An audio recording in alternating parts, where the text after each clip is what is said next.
माननीय सदस्य, माननीय उपाध्यक्ष,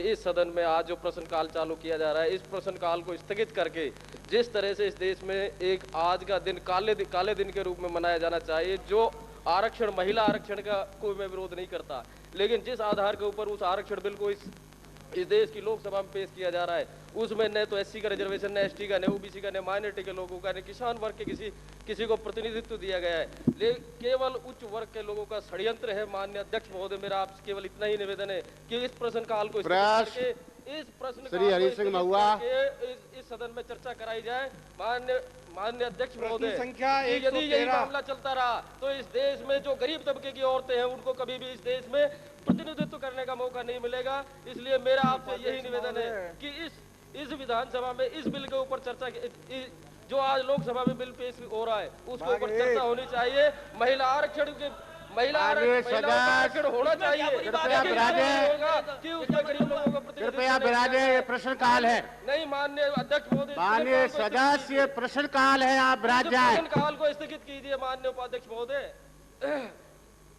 माननीय उपाध्यक्ष महोदय, क्या बीजेपी विरोध कर नहीं, भारतीय जनता पार्टी का राजस्थान, भारतीय जनता पार्टी भी विरोध कर रही है क्या? गरीब तबके को इसमें प्रतिनिधित्व क्यों नहीं दिया जा रहा? बीजेपी के विधायक हैं, विरोधी नहीं है, ये गलत विरोध कर ये भारतीय जनता पार्टी भी विरोध में आ गई क्या महिला आरक्षण के विरोध में? महिला आरक्षण का बिल बीजेपी की तरफ से रखा गया है। महिला आरक्षण के मामले को बीजेपी विरोध कर रही है। आज बीजेपी हम समर्थन कर रहे हैं इस बात का, और महिलाओं को आरक्षण देना चाहिए। कहते हैं कि समर्थन कर रहे हैं, यहाँ पर विरोध कर रही है। महोदय, ये भारतीय जनता माननीय अध्यक्ष महोदय, महिलाओं को आरक्षण मिलना चाहिए।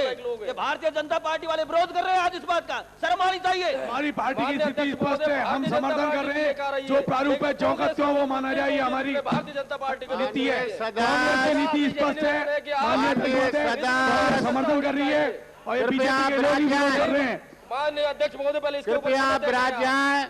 माननीय अध्यक्ष महोदय, पहले समय तय करें इसके ऊपर और चर्चा कराई जाए सदन में। आप विराजे माननीय सदस्य। माननीय अध्यक्ष महोदय, राजीव गांधी जी ने पंचायती राज में आरक्षण दिया था। निवेदन करता हूँ कि भारतीय पंचायतों में पार्टी नहीं चाहती है और अब भी महिलाओं को आरक्षण होना चाहिए। हम इस बात का समर्थन करते हैं। भारतीय जनता पार्टी वाले जो विरोध करते हैं, इनको जनता देख लेगी। इस बात के लिए आप महिला का विरोध कर रहे हैं। सभापति है, हमारी चीफ पार्टी पर हमारे दल की अध्यक्ष महिला है, हमारे दल की तो अध्यक्ष महोदय महिला है। कृपया विराजे। माननीय अध्यक्ष महोदय, पहले इसके ऊपर आप व्यवस्था दें। आप माननीय सदस्य साहब विराजे। नहीं, माननीय उपाध्यक्ष महोदय, अंकित नहीं होगा। माननीय सदस्य नंबर 1, जी हाँ, ग्राम टापुर, तहसील सवाई माधोपुर, उप तहसील चौथ का बरवाड़ा के अधीन खसरा नंबर 40, क्षेत्रफल 980 बीघा, 6 बिस्वा भूमि गैर मुमकिन तालाब राजकीय भूमि है, न कि 159 बीघा। नकल जमाबंदी एवं खसरा गिरदावरी की संलग्न है। राजस्व अभिलेख के अनुसार उक्त भूमि का कोई खातेदार नहीं है।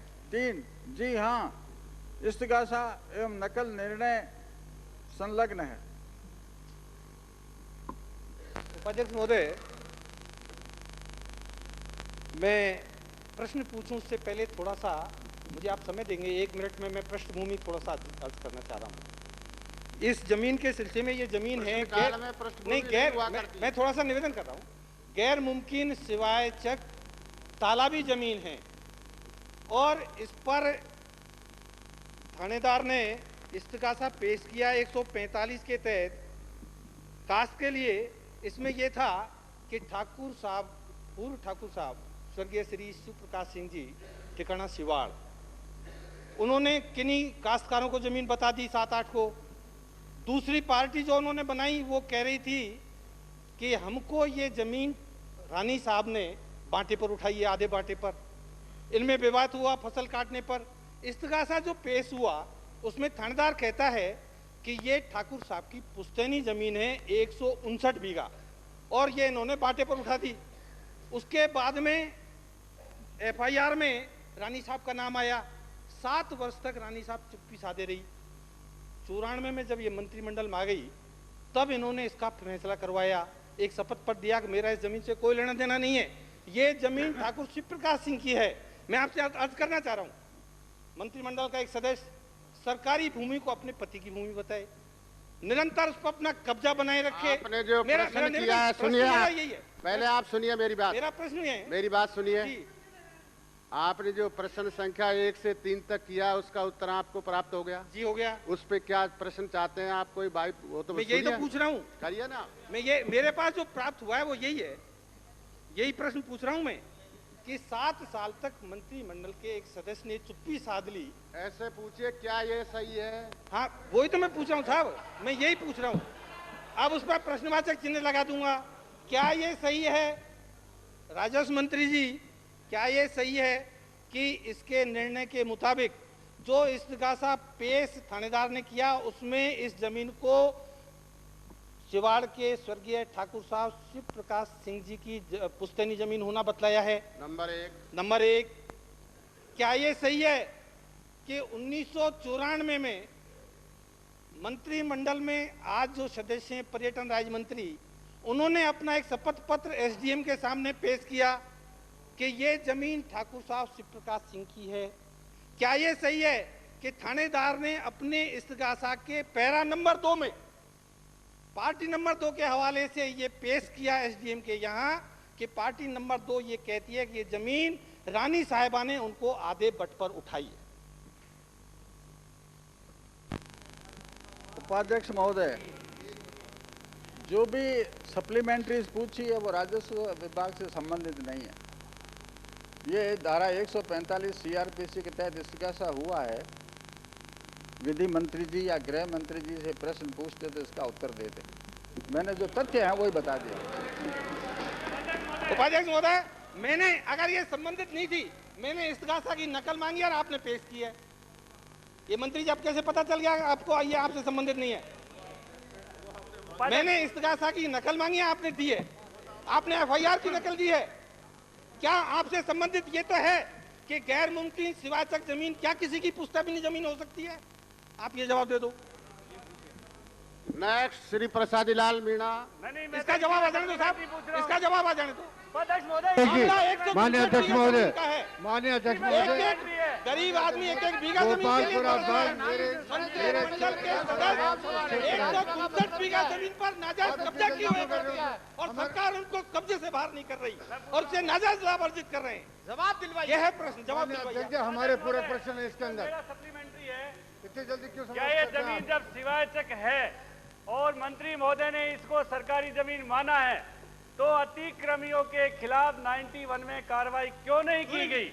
और जब इसकी रिसीवरी खत्म की, एसडीओ ने यह फैसला दिया है कि जमाशुदा राशि जो 7 वर्ष तक उसकी जमा हुई नीलामी की जमाशुदा राशि उन्हें बाद खर्चा ठाकुर शिव प्रसाद सिंह जी को क्यों दी गई जब सरकारी जमीन है और उसके खिलाफ 91 की कार्रवाई नहीं की? जमा हुई राशि भी ठाकुर साहब को क्यों दी? अब आप विराजिए राजस्व मंत्री महोदय, विराजिए।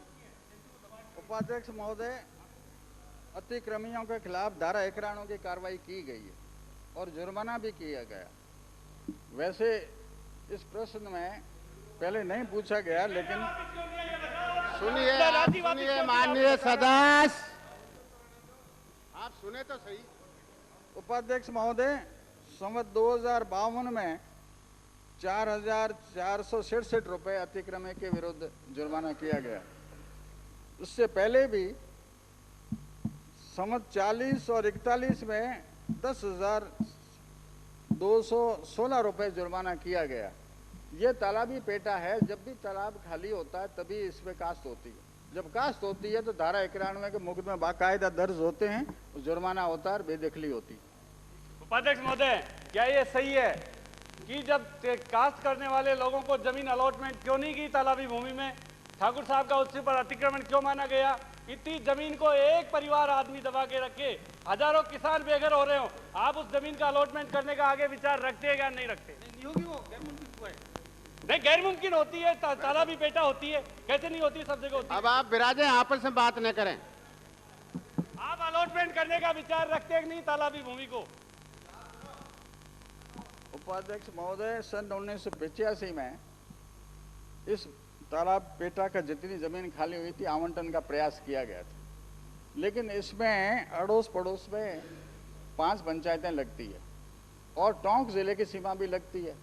तो टोंक ज़िले के कीर लोग भी वहाँ पर आ जाते हैं कास्ट के लिए, आवंटन के लिए, और वो भी आ जाते हैं। तो इसमें काफ़ी झगड़ा हुआ, इस कारण आवंटन बंद करना पड़ा और उसके बाद में आवंटन की प्रक्रिया नहीं कर पाया।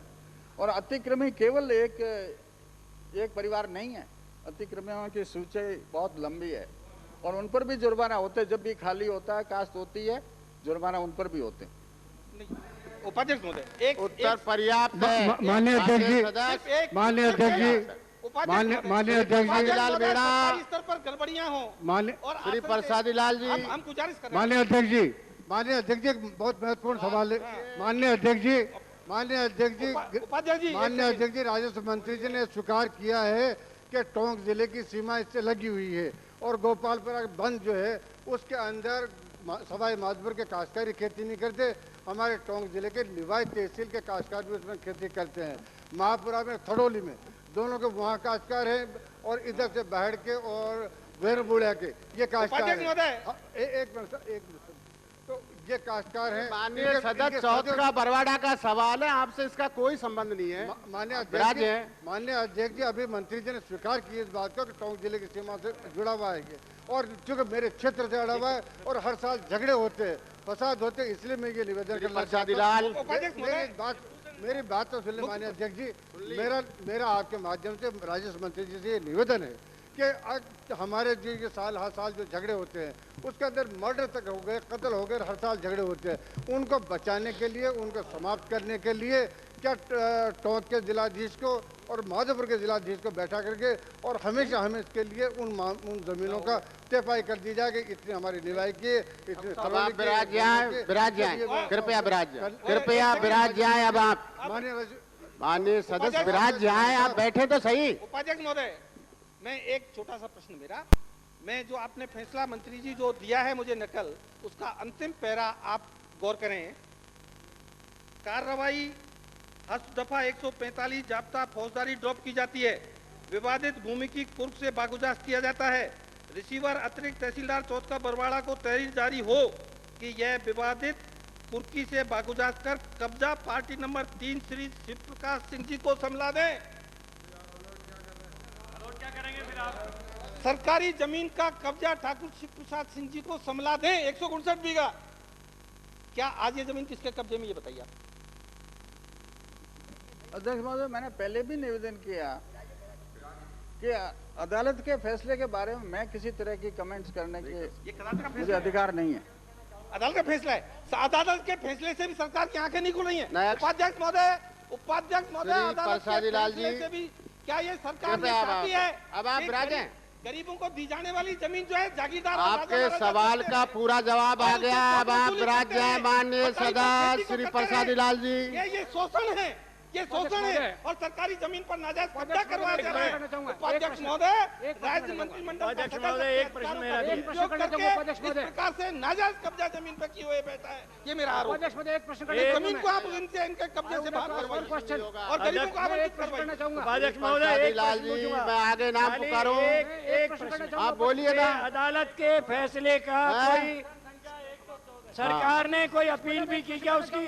अध्यक्ष महोदय, उपाध्यक्ष महोदय, वर्ष 1997-98 में पंचायत समिति लालसोट दौसा में इंदिरा आवास योजना अंतर्गत गरीबी की रेखा से चयनित व्यक्तियों का ग्राम पंचायतवार लक्ष्य का विवरण परिशिष्ट ऐप पर संलग्न है।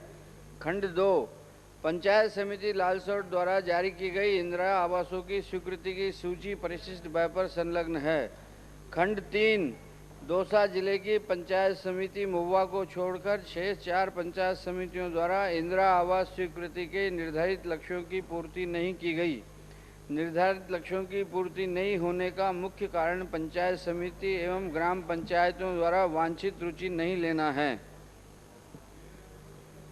अध्यक्ष महोदय, जैसा कि माननीय मंत्री जी ने अपने जवाब में माना कि निर्धारित लक्ष्यों की पूर्ति नहीं होने का कारण पंचायत समिति और ग्राम पंचायतों को रुचि नहीं लेना है, तो माननीय मंत्री जी, मैं एक पूछना चाह रहा हूं, जिन पंचायत समितियों ने लक्ष्यों की पूर्ति नहीं की, क्या क्या लक्ष्य थे पंचायत समितिवार? कितना कितना लक्ष्य उन्होंने स्वीकृतियाँ जारी की, कितनी इंदिरा आवासों का निर्माण हुआ। क्या ये सही है कि पहले इंदिरा आवासों की स्वीकृति DRDA के मार्फत होती थी, तब लक्ष्यों की पूर्ति होती थी? तो इन लक्ष्यों की पूर्ति निर्धारित समय के अनुसार हो, इसके लिए सरकार क्या कदम उठाने जा रही है? माननीय अध्यक्ष महोदय, जिला दौसा के अंदर पंचायत समिति अनुसार लक्ष्य इस प्रकार आवंटन किए गए थे। 257 के लक्ष्य थे, 219 की स्वीकृति जारी की गई। लालसोट 232 के लक्ष्य थे, 200 की स्वीकृति जारी की गई। महुआ 198 का था, 203 की स्वीकृति जारी की गई। बांदीकुई 257 थे, 217 की स्वीकृति जारी की गई। सिकराई 198 थे, 137 की स्वीकृति जारी की गई। माननीय अध्यक्ष महोदय, पहले जिला ग्रामीण विकास अभिकरण द्वारा इनकी स्वीकृति जारी की जाती थी।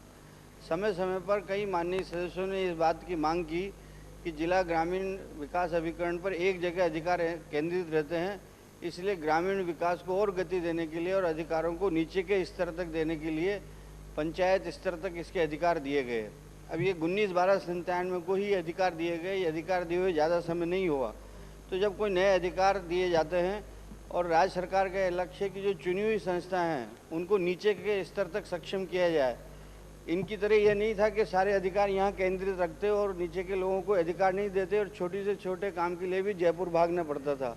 लेकिन ये चूँकि भारतीय जनता पार्टी की सरकार गरीबी जीवन यापन रेखा वालों को पूरी मदद करना चाहती है और ये चाहती है कि प्रदेश की आम जनता उसको अधिकार के लिए जयपुर आना नहीं पड़े, झालावाड़ जिला स्तर पर भी नहीं आना पड़े, बल्कि पंचायत स्तर पर ही उसका कार्य हो। तो 4 या 5 माह पहले उनको अधिकार दिए गए और इस बात का हमेशा ध्यान रखा जाता है। तो अब इस बात का भी मॉनिटरिंग चालू कर दिया गया है कि पंचायत समिति और पंचायत स्तर पर भी इन लक्ष्यों की पूर्ति तीव्र गति से हो। और लक्ष्यों की पूर्ति में कोई बहुत ज़्यादा कमी नहीं है, 92% लक्ष्यों की पूर्ति हो चुकी है। तो ये जब जिला ग्रामीण विकास अभिकरण के पास कार्य था तब भी इतने ही प्रतिशत तक लक्ष्यों की पूर्ति होती थी। दूसरा, माननीय उपाध्यक्ष महोदय, मैं आपके माध्यम से निवेदन करना चाहूँगा कि ये एक सतत प्रक्रिया है।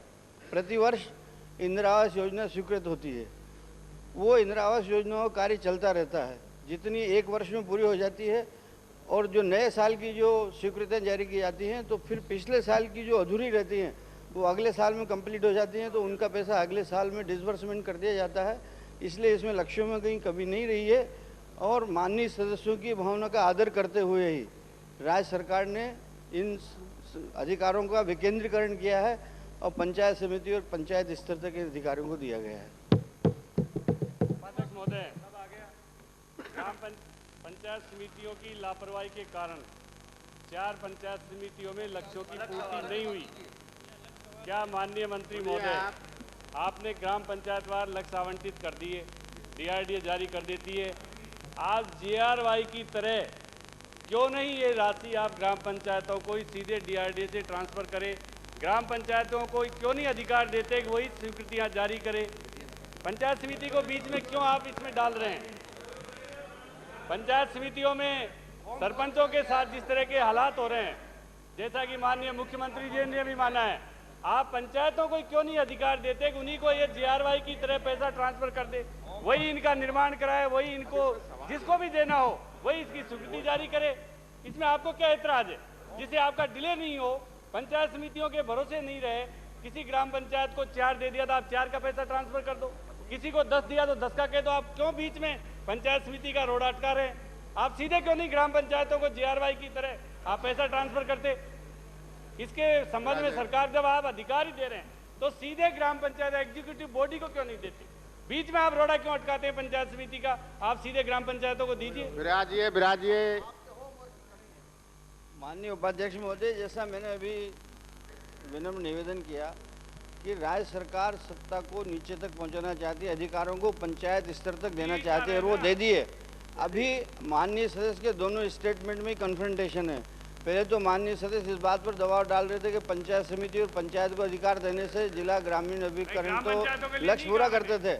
अब जब मैंने कहा कि वहाँ भी 90-92% लक्ष्य पूरे होते थे, अब भी 90-92% लक्ष्य पूरे होते हैं और लक्ष्यों की पूर्ति के लिए राज्य सरकार बराबर मॉनिटरिंग करती है और ये अधिकार दिए मुश्किल से 6 माह हुए हैं। अब 6 माह के अंदर अधिकार स्थानांतरित किए हैं और उनके अंदर और जो लक्ष्य की प्राप्ति के लिए और जो आवंटित लक्ष्य है उनकी बहुत द्रुत गति से पूर्ण हो, इसलिए राज्य सरकार मॉनिटरिंग भी कर रही है और पैसे का कहीं जिला ग्रामीण अभिकरण की तरफ से कहीं रोक नहीं है। पंचायत समिति से जिस प्रकार ग्राम पंचायत लक्ष्य आवंटित करती है और स्वीकृति जारी करती है, उसके पैसे का डिसबर्समेंट इमीडिएट हो जाता है। इसलिए मैं माननीय सदस्य को जो शंका है वो शंका अपने दिमाग से निकाल दें। राज्य सरकार तो चाहती है कि जो इंदिरा आवास वाले जो व्यक्ति हैं उनको निश्चित रूप से समय पर पैसा भी मिले, उनके मकान भी कंप्लीट हों और माननीय सदस्य भी उसके अंदर कभी कोई बात हो तो सहयोग करें। और इसके अलावा भी माननीय सदस्य कोई सुझाव देना चाहेंगे तो राज्य सरकार खुले दिल से उन पर विचार करेगी। उपाध्यक्ष महोदय, श्री अर्जुन दास मदान, नेक्स्ट। उत्तर पर्याप्त है माननीय सदस्य, उत्तर आपने जो पूछा उससे भी ज्यादा दे दिया। नहीं, एक सप्लीमेंट्री पूछूंगा, बहुत ज्यादा दे दिया, धन्यवाद उनके लिए। मेरा दूसरा सप्लीमेंट्री है इसमें, क्या पंचायत समिति लालसोट ने 50 इंदिरा आवासों की या 45 इंदिरा आवासों की स्वीकृति 31 मार्च को की, क्या DRDA ने उसको मानने से मना कर दिया? श्री अर्जुन दास मदान विराजे। अनुपस्थित श्री विष्णु मोदी। हाँ बोलिए। प्रश्न संख्या 116। हाँ,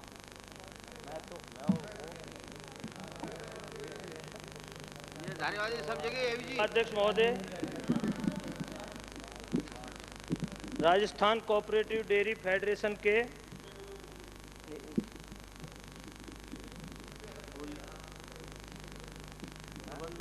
प्रबंधन का चार्ज NDDB को सुपुर्द किए जाते वक्त वर्ष 31/3/92 तक RCDCF का घाटा 60 करोड़ 21 लाख था। NDDB को प्रबंध सौंपने के बाद से अब तक अर्थात वर्ष 1/4/92 से 31/3/97 तक की अवधि का घाटा 47 करोड़ 84 लाख रुपए हो चुका है। जी हाँ, राज्य सरकार दुग्ध उत्पादक संघों द्वारा उठाई गई समस्त बिंदुओं पर विचार कर उचित निर्णय लेगी। उपाध्यक्ष महोदय, मंत्री जी शायद अपना जवाब खुद ही नहीं पढ़ पाए। 60 करोड़ का घाटा बता दिया उन्होंने सन 92 के पहले, जबकि ये लिखा हुआ है 6 करोड़ 21 लाख। खैर, आपके माध्यम से उपाध्यक्ष महोदय मैं जानना चाहता हूं माननीय मंत्री महोदय से कि NDDB ने RCDF के प्रबंध को पिछले 6 वर्षों से एक अनौपचारिक समझौते के तहत में अपने हाथ में ले रखा है। घाटा आपने बताई दिया, 92 के पहले तो घाटा था 6 करोड़ 21 लाख, और जब प्रबंध NDDF ने अपने हाथ में लिया, NDDB ने अपने हाथ में लिया, तो उसके बाद में घाटा हो गया 47 करोड़ 84 लाख। हमारे मुख्यमंत्री जी कुरियन को यहाँ पर लेके आए। लगता है आप तैयार होकर नहीं आए हो। मैं पूरा तैयार होकर आया हूँ। तो आप प्रश्न कीजिए ना। तैयारी तो सुनो। ये मेकअप में ही समय बिता दिया इन्होंने। ये तो केवल कुछ टाइम के लिए तैयार होते हैं। आप ये बताओ फिर मैं कैसे तैयार हो गया हूँ? ये प्रश्न आपका नहीं है ना। तलवार लेके आऊँ या साफा वाफा बांध के आऊँ? ये सवाल मूल रूप से आपका नहीं है। मूल रूप से मेरा नहीं है, लेकिन मैं इसको बना लूंगा, आप देखो तो सही। ये तो मेकअप में ही समय बर्बाद कर दिया अध्यक्ष महोदय, मैं आपके माध्यम से ये जानना चाहता हूँ कि कोऑपरेटिव संस्था में हस्तक्षेप कर जो सहकारिता आंदोलन के विरोधी कार्य किया आपकी सरकार ने, तो ये बताने का कष्ट करें कि NDDF ने अपने हाथ में प्रबंध लेने के बाद किस साल में दूध के, छाछ के, मक्खन के और घी के दाम बढ़ाए। दूसरा निवेदन मैं ये करना चाहता हूं आपसे कि एक शिकायत हुई थी कोटा की डेयरी के प्रबंध के बाबत। माननीय उपाध्यक्ष महोदय, जो प्रश्न है वो प्रश्न ये है कि घाटा कितना हुआ है। प्रश्न ये नहीं है जो आप कर रहे हैं। पहले आप सुन लें। जो आप कर रहे हैं घाटा है ही नहीं। मंत्री महोदय सुन ले पहले। घाटा कितना हुआ है? आप तो घाटे की बात कर रहे हैं, आप इसकी बात ही नहीं कर रहे। आप कोटे को घुमा रहे हो, कभी अलवर को घुमा रहे हो। ये मंत्री जी को आप समझाओ। आपने घाटे की पूछिए, घाटे का जवाब दे रहे हैं। ये ऐसे ही मंत्री बनाने दे गया। धारीवाल जी होमवर्क करके आया करो। कृपया व्यवधान नहीं। मंत्री महोदय पहले आप सुन लें फिर जवाब। ये आईना बात समझ लो। बड़ी मुश्किल से मिलता है मंत्री पद, इसको समझो क्या होता है मंत्री पद। हाँ, दबाया जा रहा है। मैं आपके माध्यम से ये जानना चाहता हूं,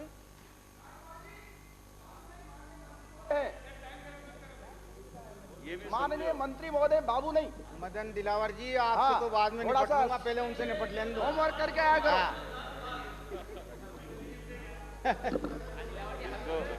आपके माध्यम से मैं मंत्री महोदय से पूछना चाहता हूं कि अब अगर अनुबंध पर सरकार हस्ताक्षर नहीं हुए तो अनौपचारिक समझौते के तहत 1992 के बाद के पूरे घाटे को राज्य सरकार को, यानी कि 50 करोड़ रुपए के घाटे को राज्य सरकार को उठाना पड़ेगा। सरकार की क्या तैयारी है? एक अजीब और गरीब स्थिति में सरकार आ चुकी है उपाध्यक्ष महोदय, न तो उगलते बनता है और न निगलते बनता है। 6 साल से लगातार पूरे सन 92 से लेकर के आज तक एक अनौपचारिक समझौते के तहत चल रहा काम, समझौता पूरा हुआ नहीं है और न दस्तखत हो पा रहे हैं, न तो यह पक्का है कि एनडीडीएफ ही इसमें काबिज रहेगी या आरसीडीएफ इसमें जाएगी। कुछ मतलब बिल्कुल अंधकार में स्थिति है और दिन पे दिन घाटा इतना तेजी से बढ़ता जा रहा है कि सरकार उस पर कुछ नहीं कर पा रही है। ये इनडिसिसिवनेस जो है राजस्थान की सरकार के ही नहीं बल्कि यहाँ के जितने भी जिला दुग्ध उत्पादक संघ हैं और जितने भी कोऑपरेटिव संस्थाएं हैं उनको जो है मारने का की योजना है। तो मैं आपके माध्यम से जानना चाहता हूं कि इस बात में आखिरी फैसला आप कब तक कर लेंगे? उपाध्यक्ष महोदय, गोविंद सिंह जी और पूछ ले।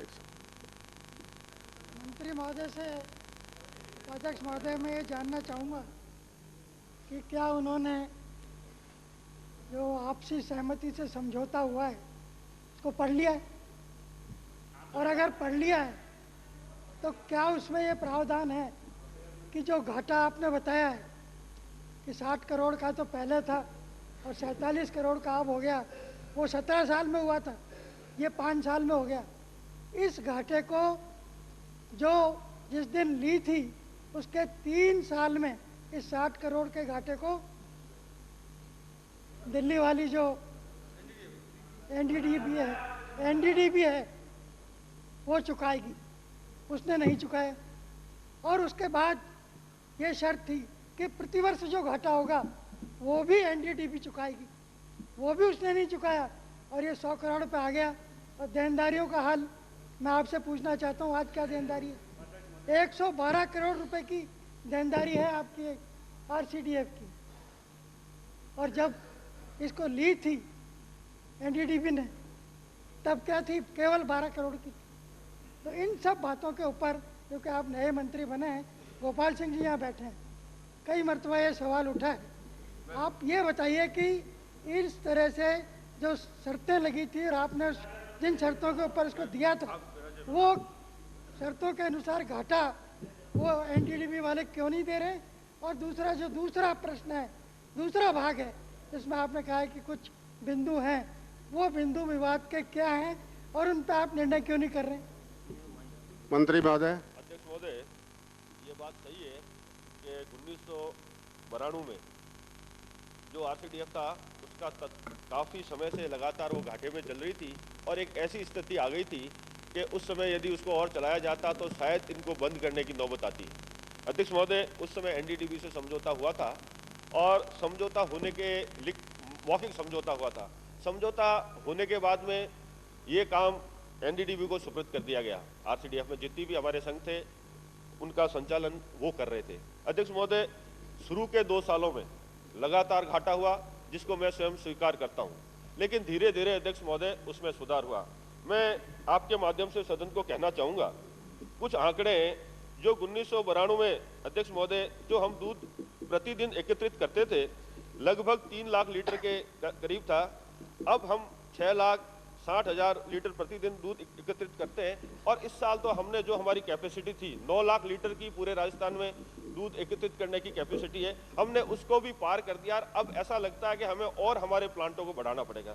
इसी प्रकार से अध्यक्ष महोदय 92 में जो हमारी सिटी सप्लाई थी लगभग 1,40,000 थी, अब वो 3,45,000 है। इसी प्रकार से अध्यक्ष महोदय, जो उस समय हम काश्तकारों को जो बीज वितरण करते थे 1670 क्विंटल था, अब पिछले साल 2905 क्विंटल हुआ। मैं आप कृपया आप सुने पहले।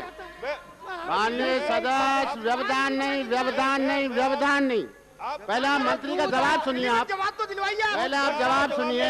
जवाब तो रिलीवेंट हो, कम से जो कम। भी कह रहे हैं वो आप सुन लीजिए। जो भी क्या सुन ले। हाँ सुनिए।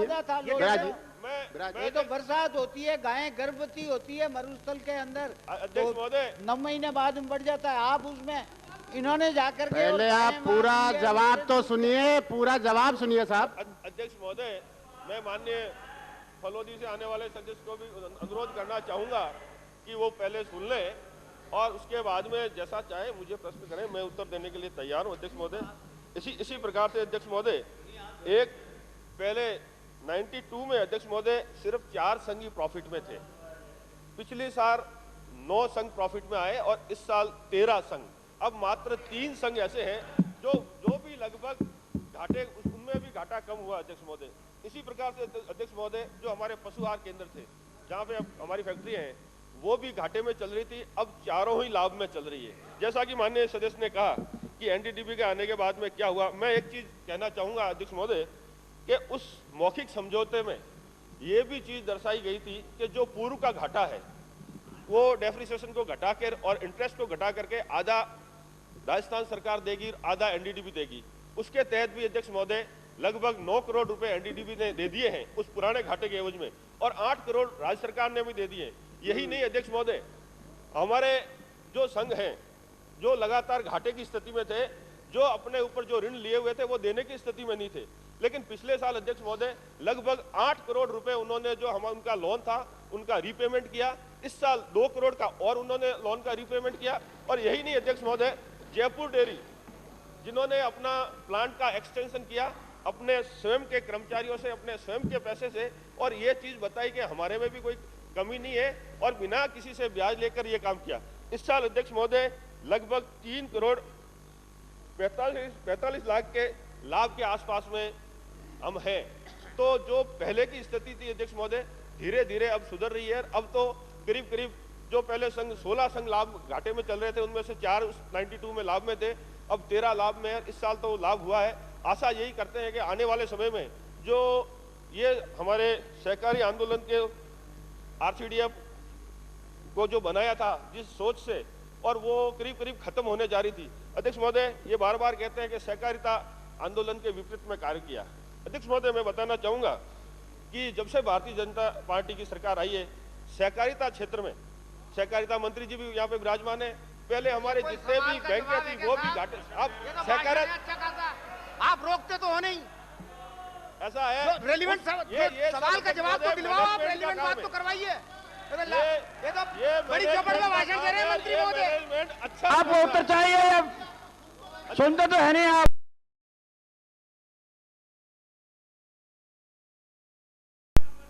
जो माननीय सदस्य ने कहा कि हमारे यहाँ पे पैसों की कमी थी, तो पिछले साल 8 करोड़ रुपए हमने मदर डेयरी से बिना ब्याज के संघों को दिए ताकि वो ज्यादा से ज्यादा दूध परचेज कर ले। और विशेष अध्यक्ष महोदय मैं कहना चाहूंगा कि पिछले सालों में जहां हम काश्तकारों को दूध के पेटे 45 करोड़ रुपए देते थे, पिछले साल में हमने 192 करोड़ डायरेक्ट काश्तकारों को पैसा दिया।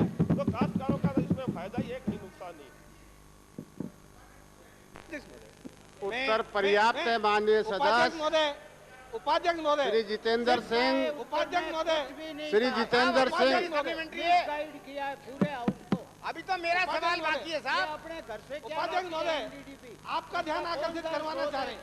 विदेशों से जो सहायता मिलती है उसमें अपना काट करके और इधर देने के जो वो भी पूरे देती नहीं है। और दूध बड़ा है तो दूध तो जब गायें गर्भवती ज्यादा होती है अच्छी। हाँ, ये आप मानते हैं माननीय सदस्य कि विभाग ने अच्छा काम किया है? ये तो नस्ल सुधार, ये तो नस्ल सुधार का कार्यक्रम हाथ में लिया। पशु आहार का वो जो है वो व्यवस्था की गई, उससे हुआ है गर्भधारण। और ये दूध की बढ़ोतरी जो है ना, ये सरकार ने कोशिश की है। गाय की अब आपके समय तो चीन किधर है ये भी मालूम नहीं है आपको। अरे आप तो बनिए हो, ये बिश्नोई है, ये दूध के व्यापारी हैं, आपको क्या लेना देना? दूध सबसे ज्यादा हम देते हैं। ऐसा है साहब, क्या बेल खोले ये। कृपया शांत रहे माननीय सदस्य, सुने। बिश्नोई साहब को टाइम दिया है। ये बिल्कुल मिसगाइड कर रहे हैं अध्यक्ष महोदय।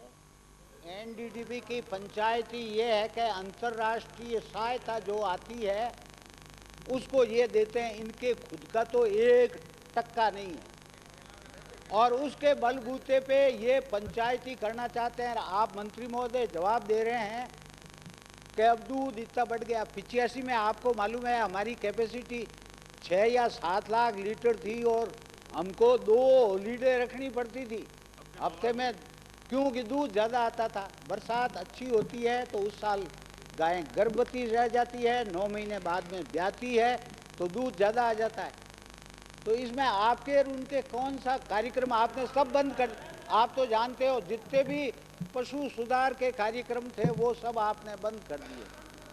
मदद इन्होंने है जो काश्तकारों को कुछ दी नहीं।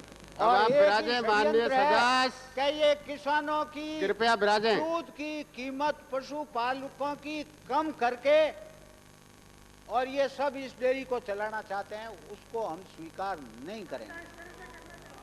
समझौता ऐसा करना चाहते हैं कि कीमत कम दे काश्तकार को, घर से कुछ लगे नहीं और ये समझौता हो जाए। ये क्या फायदा है इनसे? ये पैसे देते हैं, पैसे इनके पास 1 कौड़ी नहीं है। ये सब अंतर्राष्ट्रीय मदद आती है तो कुरियन साहब की शक्ल देख के मदद नहीं देते हैं, भारत सरकार को मदद देते हैं।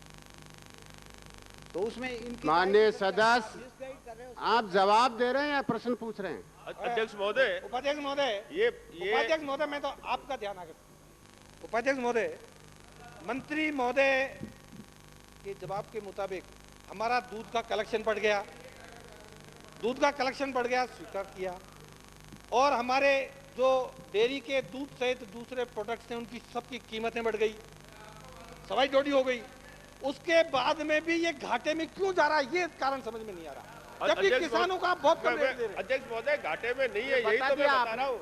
आपने पर्याप्त उत्तर दे दिया, विराजे हैं आप, विराजे हैं। श्री जितेंद्र सिंह, मेरा सवाल है ना, एक सवाल तो मेरा है आखिर को। वाह वाह, ऐसे कैसे होगा? नहीं नहीं, मेरा सवाल है, आप ठहरिए। मंत्री महोदय ये बताने का कष्ट करें कि जितने भी राजस्थान में जितने भी यंत्र, जितने भी डेयरी संयंत्र लगे हुए हैं, आज आवश्यकता इस बात की है कि मॉडर्नाइजेशन होना चाहिए। ये अलग से सवाल है श्री जितेंद्र सिंह। होना चाहिए, तो इस बारे में उनका संयंत्रों का मॉडर्नाइजेशन के लिए आप क्या प्रयास कर रहे हैं? कृपया आप विराजे। मंत्री महोदय आप विराजे। 117 अलग से कहा है उपाध्यक्ष महोदय, ये तो मेरा, ये देखिए माननीय अध्यक्ष महोदय,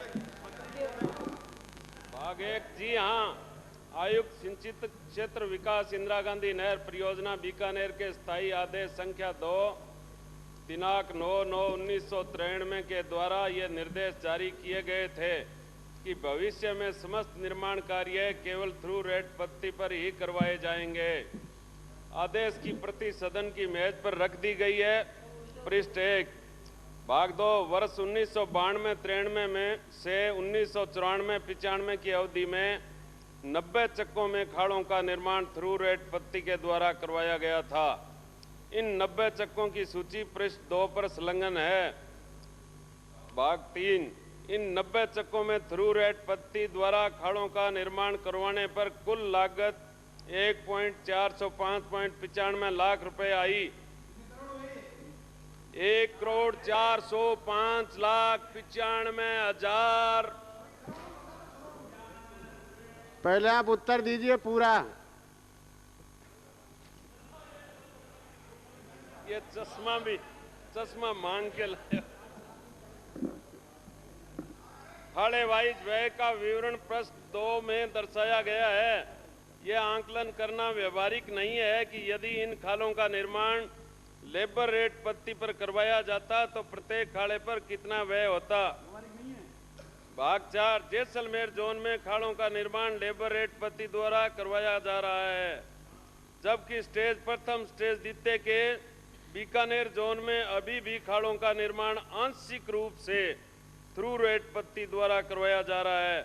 माह जुलाई 1996 के पश्चात थ्रू रेट पत्ती के द्वारा निर्मित किए जाने वाले खाड़ों के लिए सीमेंट विभाग द्वारा ही ठेकेदारों को उपलब्ध करवाया जा रहा है। हमें तो समझ नहीं कितने करोड़ हो गए ये?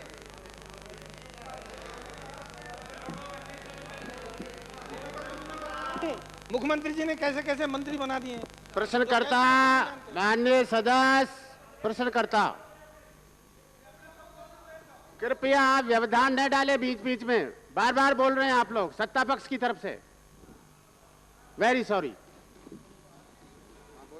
माननीय उपाध्यक्ष महोदय, मैं स्पेसिफिक क्वेश्चन माननीय मंत्री जी से पूछूंगा। सिर्फ आधा मिनट आपसे सीधा निवेदन करना चाहता हूं।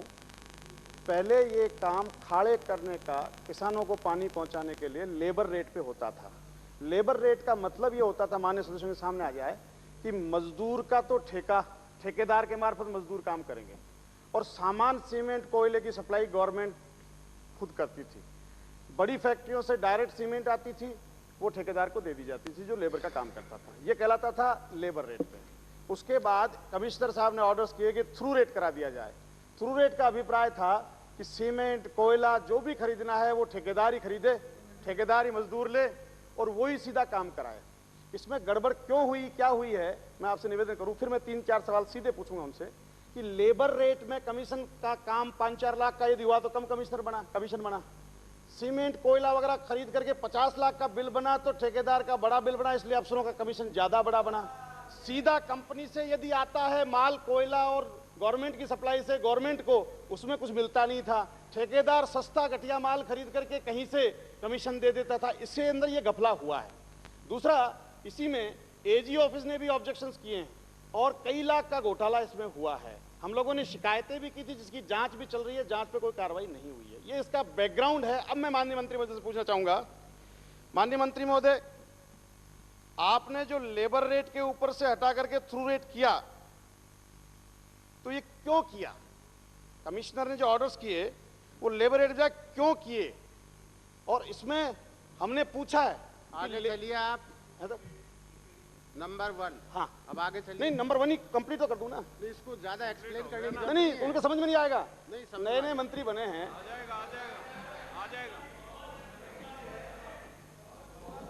नंबर 1, प्रश्न नंबर 1 ये है मेरा कि आपने लेबर रेट के बजाय थ्रू रेट के क्यों किया और करने से क्या लाभ हुआ? आपने जो थ्रू रेट किया है, हमने आपसे पूछा है कि थ्रू रेट में और लेबर रेट में कितना अंतर रह जाता, उसमें पैसे ज्यादा खर्च हुए या कम हुए?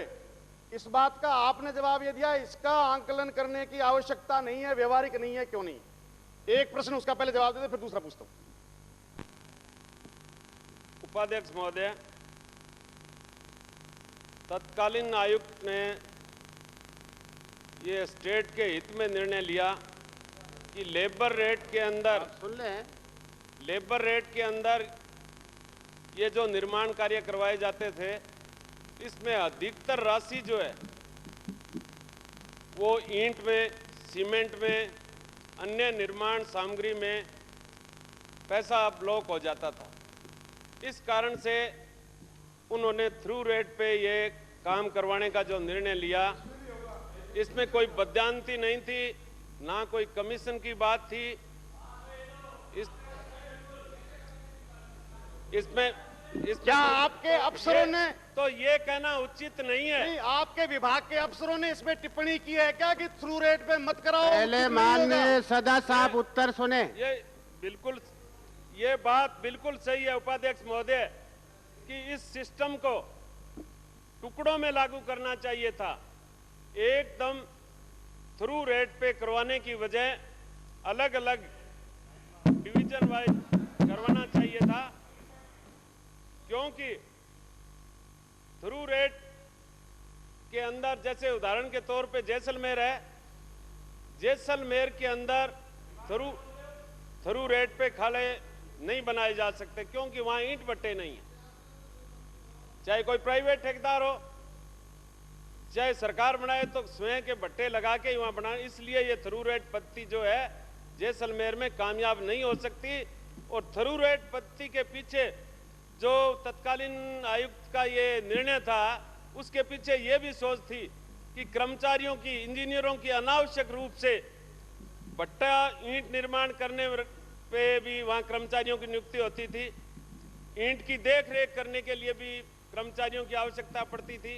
तो अनावश्यक रूप से कर्मचारियों की एक फौज जो लगी हुई थी, उसमें भी कमी करने का उद्देश्य था। महज ये कह देना कि ये सारा कमीशन के लिए किया है, मैं इस बात को उपाध्यक्ष महोदय सही नहीं मानता। निर्णय करने में चूक हुई है। ये चूक जरूर हुई है कि ये काम टुकड़ों में एक्सपेरिमेंट करके और करना चाहिए था। माननीय उपाध्यक्ष महोदय, महोदय बताएंगे अब क्या विचार है मंत्री जी का? फिर 1 मिनट पहले पूरा हो जाए। माननीय उपाध्यक्ष महोदय, अब क्या करने जा रहे हैं? माननीय उपाध्यक्ष महोदय, मंत्री महोदय ने तो इस गफले के बाद में थ्रू रेट को जस्टिफाई कर दिया, लेकिन क्या ये सही है कि थ्रू रेट के आदेश कमिश्नर द्वारा किए जाने के बाद विभाग के इंजीनियरों ने, chief engineer, additional chief engineer तक ने इस बात के लिए लिख करके दिया है कि थ्रू रेट में नहीं किया जाना चाहिए। और थ्रू रेट किया जाने से क्या ये सही है कि आपके टारगेट वार्षिक रूप से पूरे नहीं हुए, और टारगेट पूरे नहीं हुए तो क्या ये सही है किसानों को टाइम पर पानी नहीं मिला और गवर्नमेंट ऑफ इंडिया का असिस्टेंस भी आपको टाइम नहीं मिला? दूसरा प्रश्न मेरा ये है। उपाध्यक्ष महोदय, थरू रेट पद्धति लागू जब की गई उस समय विभाग के पास जो सामग्री स्टॉक में पड़ी थी, उस सामग्री का उपयोग करने के लिए लेबर रेट पे भी कार्य करवाए गए।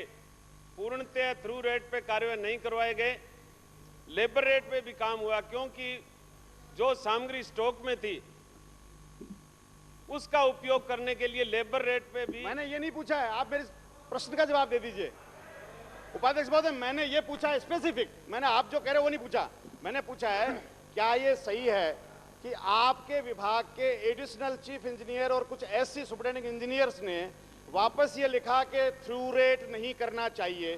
क्या ये सही है कि इसके कारण से टाइमली आपके खाड़ों का निर्माण नहीं होने के कारण न तो आपको गवर्नमेंट ऑफ इंडिया का असिस्टेंस मिल पाया, न किसान को समय पर पानी मिल पाया, ईयरली टारगेट इसके कारण से पूरे नहीं हो सके, ईंटों के भट्टे नहीं चालू किए जा सके? क्या ये सही है? दूसरा मेरा प्रश्न ये।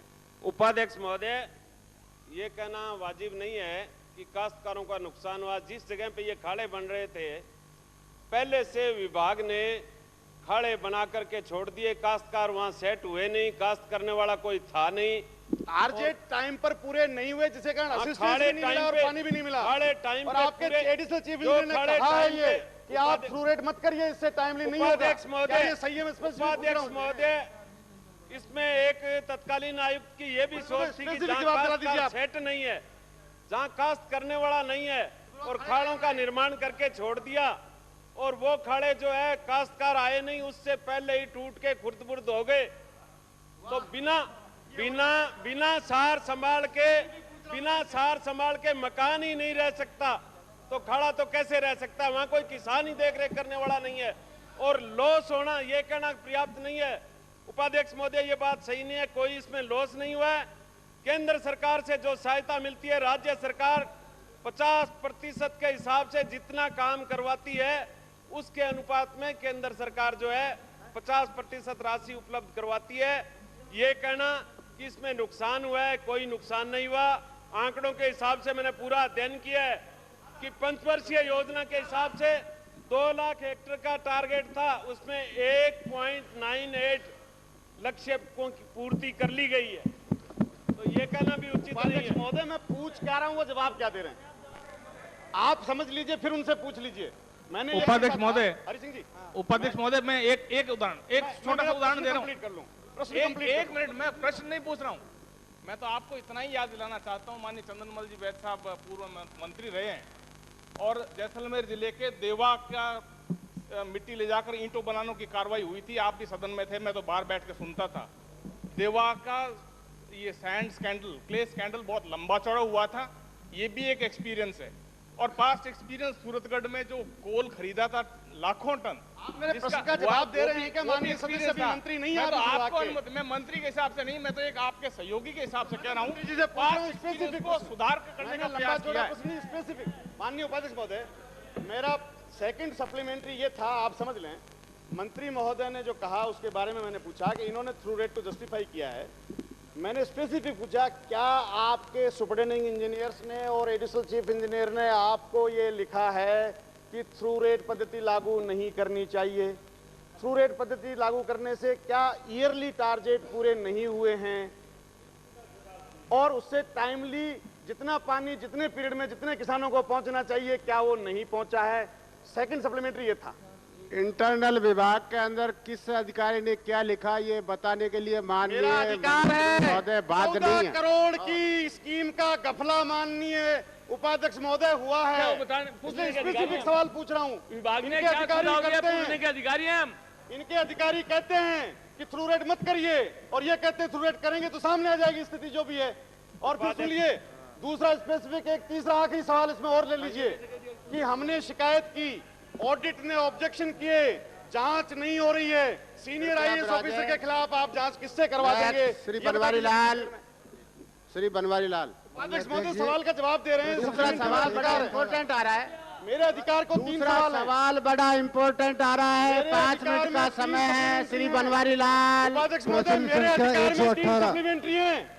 उपाध्यक्ष महोदय 14 करोड़ की स्कीम का घपला है, लाखों रुपए इसमें अधिकारी लोग खा गए हैं और मंत्री जी दिलाओ साहब इसका, माननीय उपाध्यक्ष महोदय इसका जवाब दिलाओ।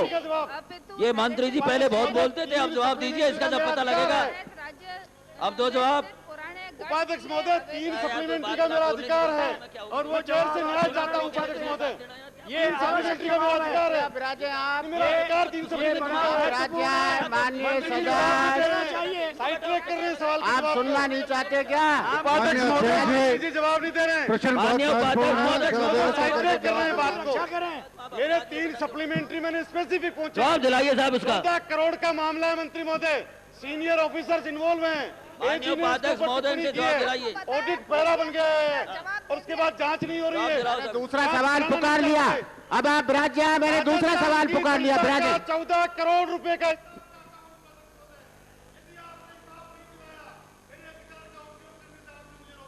राजस्थान महोदय, माननीय अध्यक्ष महोदय, क्लियर कट गबन का मामला है। राजस्थान राज्य में उपाध्यक्ष महोदय क्लियर कट गबन का मामला है। अनुसूचित जाति 14 करोड़ सवाल आगे निकल गया। मेरे 3 सप्लीमेंट्री का अधिकार है मेरा। देहात में रहने वाले लोग, शहरों में ऐसे गबन का मामला है, जवाब दिलाइए। गबन का मामला झोंपड़े हैं जिनके उपाध्यक्ष महोदय ऐसे गबन के मामलों में आप प्रोटेक्ट करेंगे। मैंने केवल अधिकार 3 सप्लीमेंट्री। माननीय अध्यक्ष महोदय, मेरा निवेदन है कि व्यवस्था को हाउस की व्यवस्था करें। मेरा सवाल तो सुनिए सर। करोड़ का जांच में क्या कार्रवाई? माननीय अध्यक्ष जी, जहाँ पर उपाध्यक्ष महोदय जांच में क्या कार्रवाई हो रही है? देहात में रहने वाले बैकवर्ड क्लासेस के लोग जिनकी झोंपड़ियां हैं, जिनके टूटे मकान हैं, उनके लिए कोई योजना तैयार करते सरकार तो एक बहुत महत्वपूर्ण बात होती। लेकिन अफसोस की बात है कि इस सरकार ने सदस्य नियमों में प्रावधान है, दूसरे माध्यम से आइए आप। दूसरे माध्यम से आइए आप। 3 सप्लीमेंट्री का अब आप राजे। हाँ बनवाला नियमों में प्रावधान 3 सप्लीमेंट्री का अधिकार भी है जो आप देना नहीं चाहते। अनेक 14 करोड़ के घपले को आप खड़ी है रखना चाहते हैं। जिनके इस बात की उम्मीद नहीं की जा सकती। करनी चाहिए थी, आधे घंटे की चर्चा का आश्वासन दे दीजिए आप मुझे। होटलों की व्यवस्था की है, जिसके अंदर जो जवाब आपने मंत्री जी ने दिया है उसके अंदर सिर्फ 30 तो होटलों के नाम लिखे हैं इन्होंने, और जो इनसे सब्सिडी ली है वो कुल मिला के 3 स्थान है, खीमसर, बीजापुर, लक्ष्मी निवास, लक्ष्मी विलास और खीमसर फोर्ट। कुल मिला के 3 ने तो ये लिए हैं। जबकि व्यवस्था ये होनी चाहिए थी कि जहाँ पर हमारी पेयजल की समस्या का समाधान होता, हमारी सड़कों की समस्याओं का समाधान होता, हमारी बिजली की समस्या का समाधान होता और अनेक समस्याएं हैं।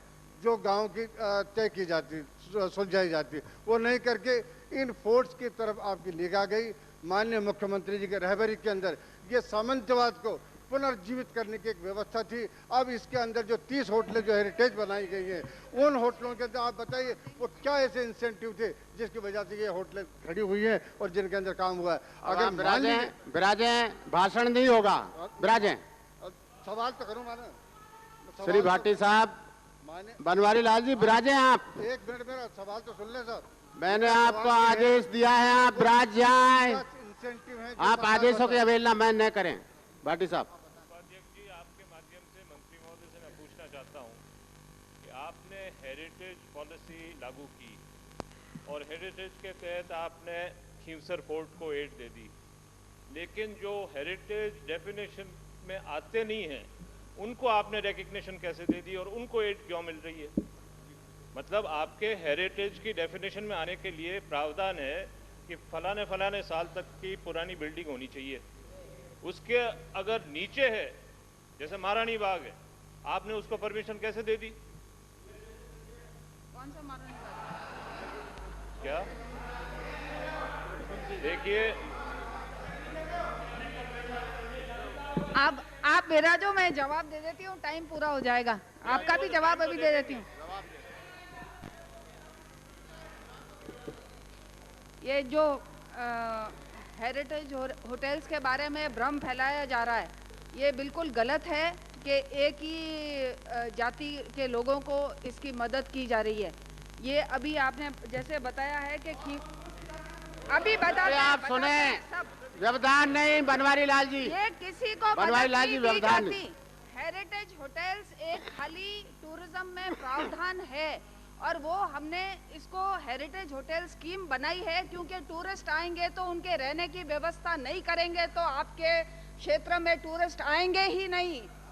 और रहने की व्यवस्था करने के लिए अगर होटलें बनाते हैं तो एक 5 सितारा होटल को 2.5 साल लगते हैं। हमारे पास मात्र 5 साल थे हमें प्रूव करने के लिए। और यहाँ पर गरीबों का आप लोग सब गुणगान गाते हैं कि गरीबी हटाएं, आप गरीबी हटाना नहीं चाहते। हम लोग ने गरीबी हटाने का साधन ये किया है कि हेरिटेज होटल सब गांवों में है और गांवों में रोजगार उपलब्ध होता है लोगों को। इसके राजपूत डेवलपमेंट कॉर्पोरेशन बना दिया आपने इसको। ये राजस्थान ठाकुर डेवलपमेंट कॉर्पोरेशन बना दिया है। आपने राजस्थान ठाकुर डेवलपमेंट कॉर्पोरेशन बना दिया। आरटीडीसी को सरकार ने सामंतों को बढ़ावा दे दिया। राजस्थान के 40 लाख सामंतों को बढ़ावा दे दिया। ये आपने किलो को आरटीडीसी का मतलब है राजस्थान ठाकुर डेवलपमेंट कॉर्पोरेशन के लिए पानी नहीं है और लाइट नहीं है, चिकित्सा नहीं है, शिक्षा नहीं है। का मतलब है होटलों में गरीब बैठते होंगे।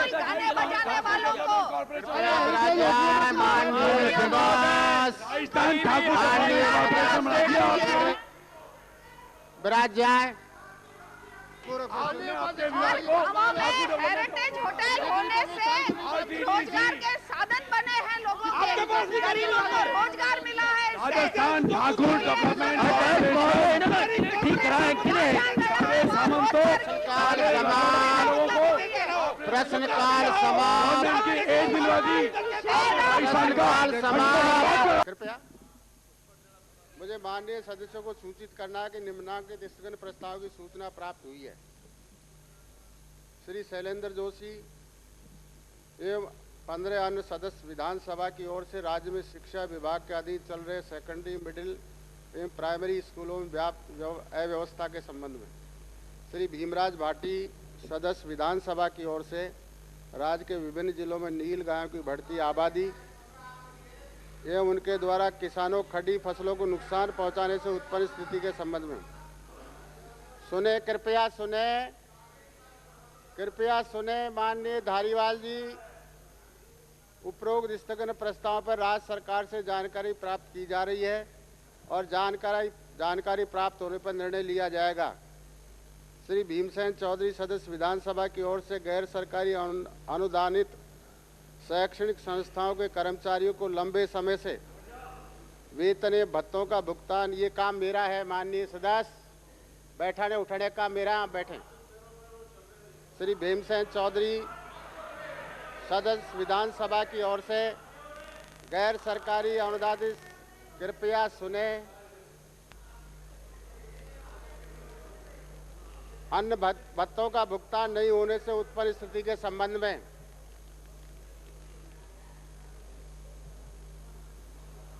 श्री शिवनाथ सिंह एवं 6 अन्य सदस्य विधानसभा की ओर से सीकर तथा झुंझुनू जिलों में तेजा पत्थर बजरी पर वसूले जा रहे सेस टैक्स में विसंगति होने के संबंध में श्री गोविंद सिंह गुर्जर सदस्य विधानसभा की ओर से ग्रामीण विकास एवं पंचायती राज विभाग द्वारा शिक्षा विभाग में अध्यापकों की भर्ती हेतु आवेदन पत्र जमा कराने एवं साक्षात्कार हेतु बाड़मेर, चित्तौड़ एवं भीलवाड़ा जिलों में अन्य जिलों से गए अभ्यर्थियों के साथ वहां के निवासियों द्वारा किए गए अभद्र व्यवहार के संबंध में उपरोक्त स्थगन प्रस्ताव अवलंबनीय लोक महत्व के नहीं है, अतः इन पर अनुमति देने में असमर्थ हूँ।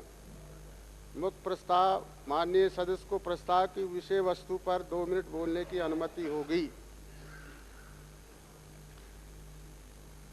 मुझे माननीय सदस्यों को अग्रेतर ये भी सूचित करना है कि निम्न स्थगन प्रस्ताव के संबंध में राज्य सरकार से जानकारी प्राप्त हुई है।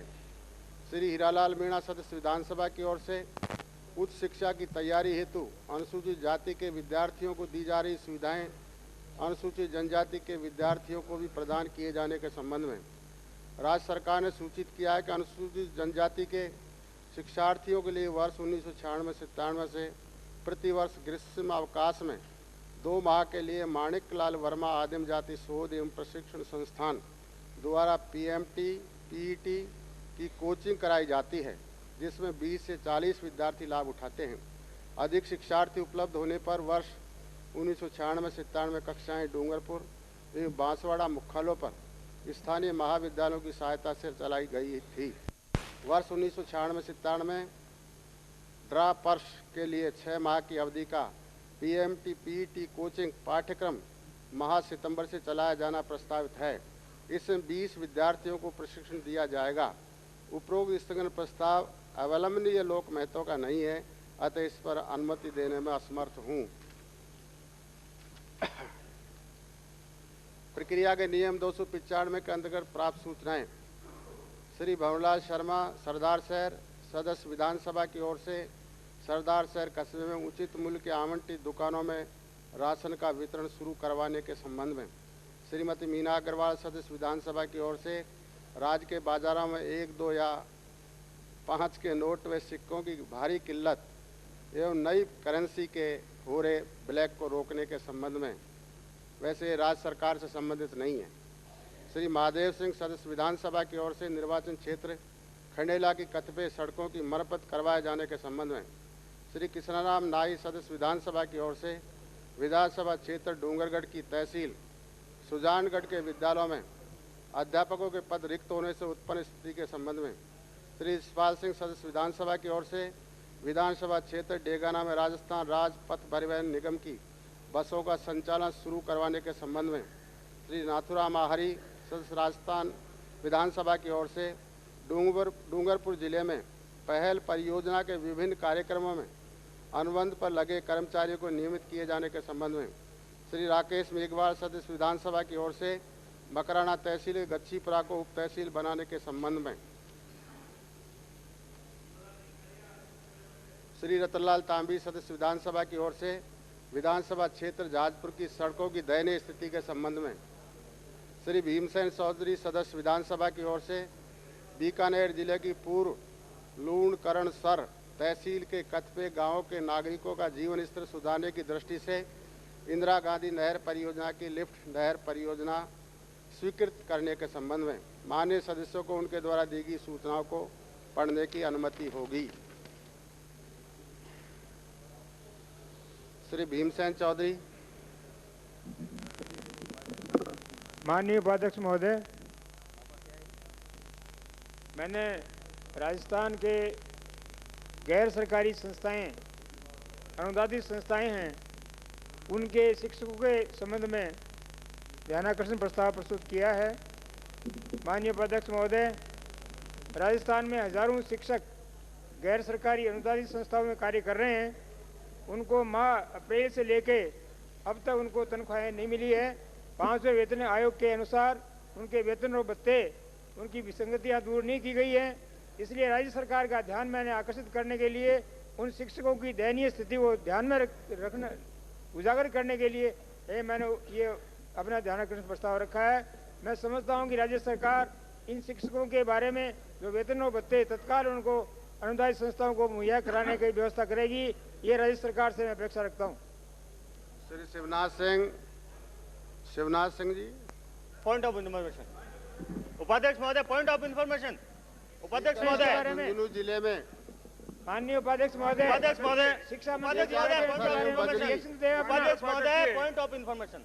माननीय 1 मिनट में बात कर दूं। उपाध्यक्ष महोदय, भारतीय जनता पार्टी की सरकार में इस राज्य में विधायकों का कद इतना छोटा समझा जाता है कि विधायक नगर या अन्य जगह से आने वाले बस में जो माननीय सदस्य यहाँ विधानसभा आते हैं, उनके गाड़ी का हॉर्न तक नहीं है। गाड़ी की हालत खराब है, ठीक ठाक गाड़ी नहीं है, परंतु गाड़ी का हॉर्न भी नहीं है और माननीय सदस्यों को सूचना नहीं मिलती है गाड़ी आ रही है, जा रही है।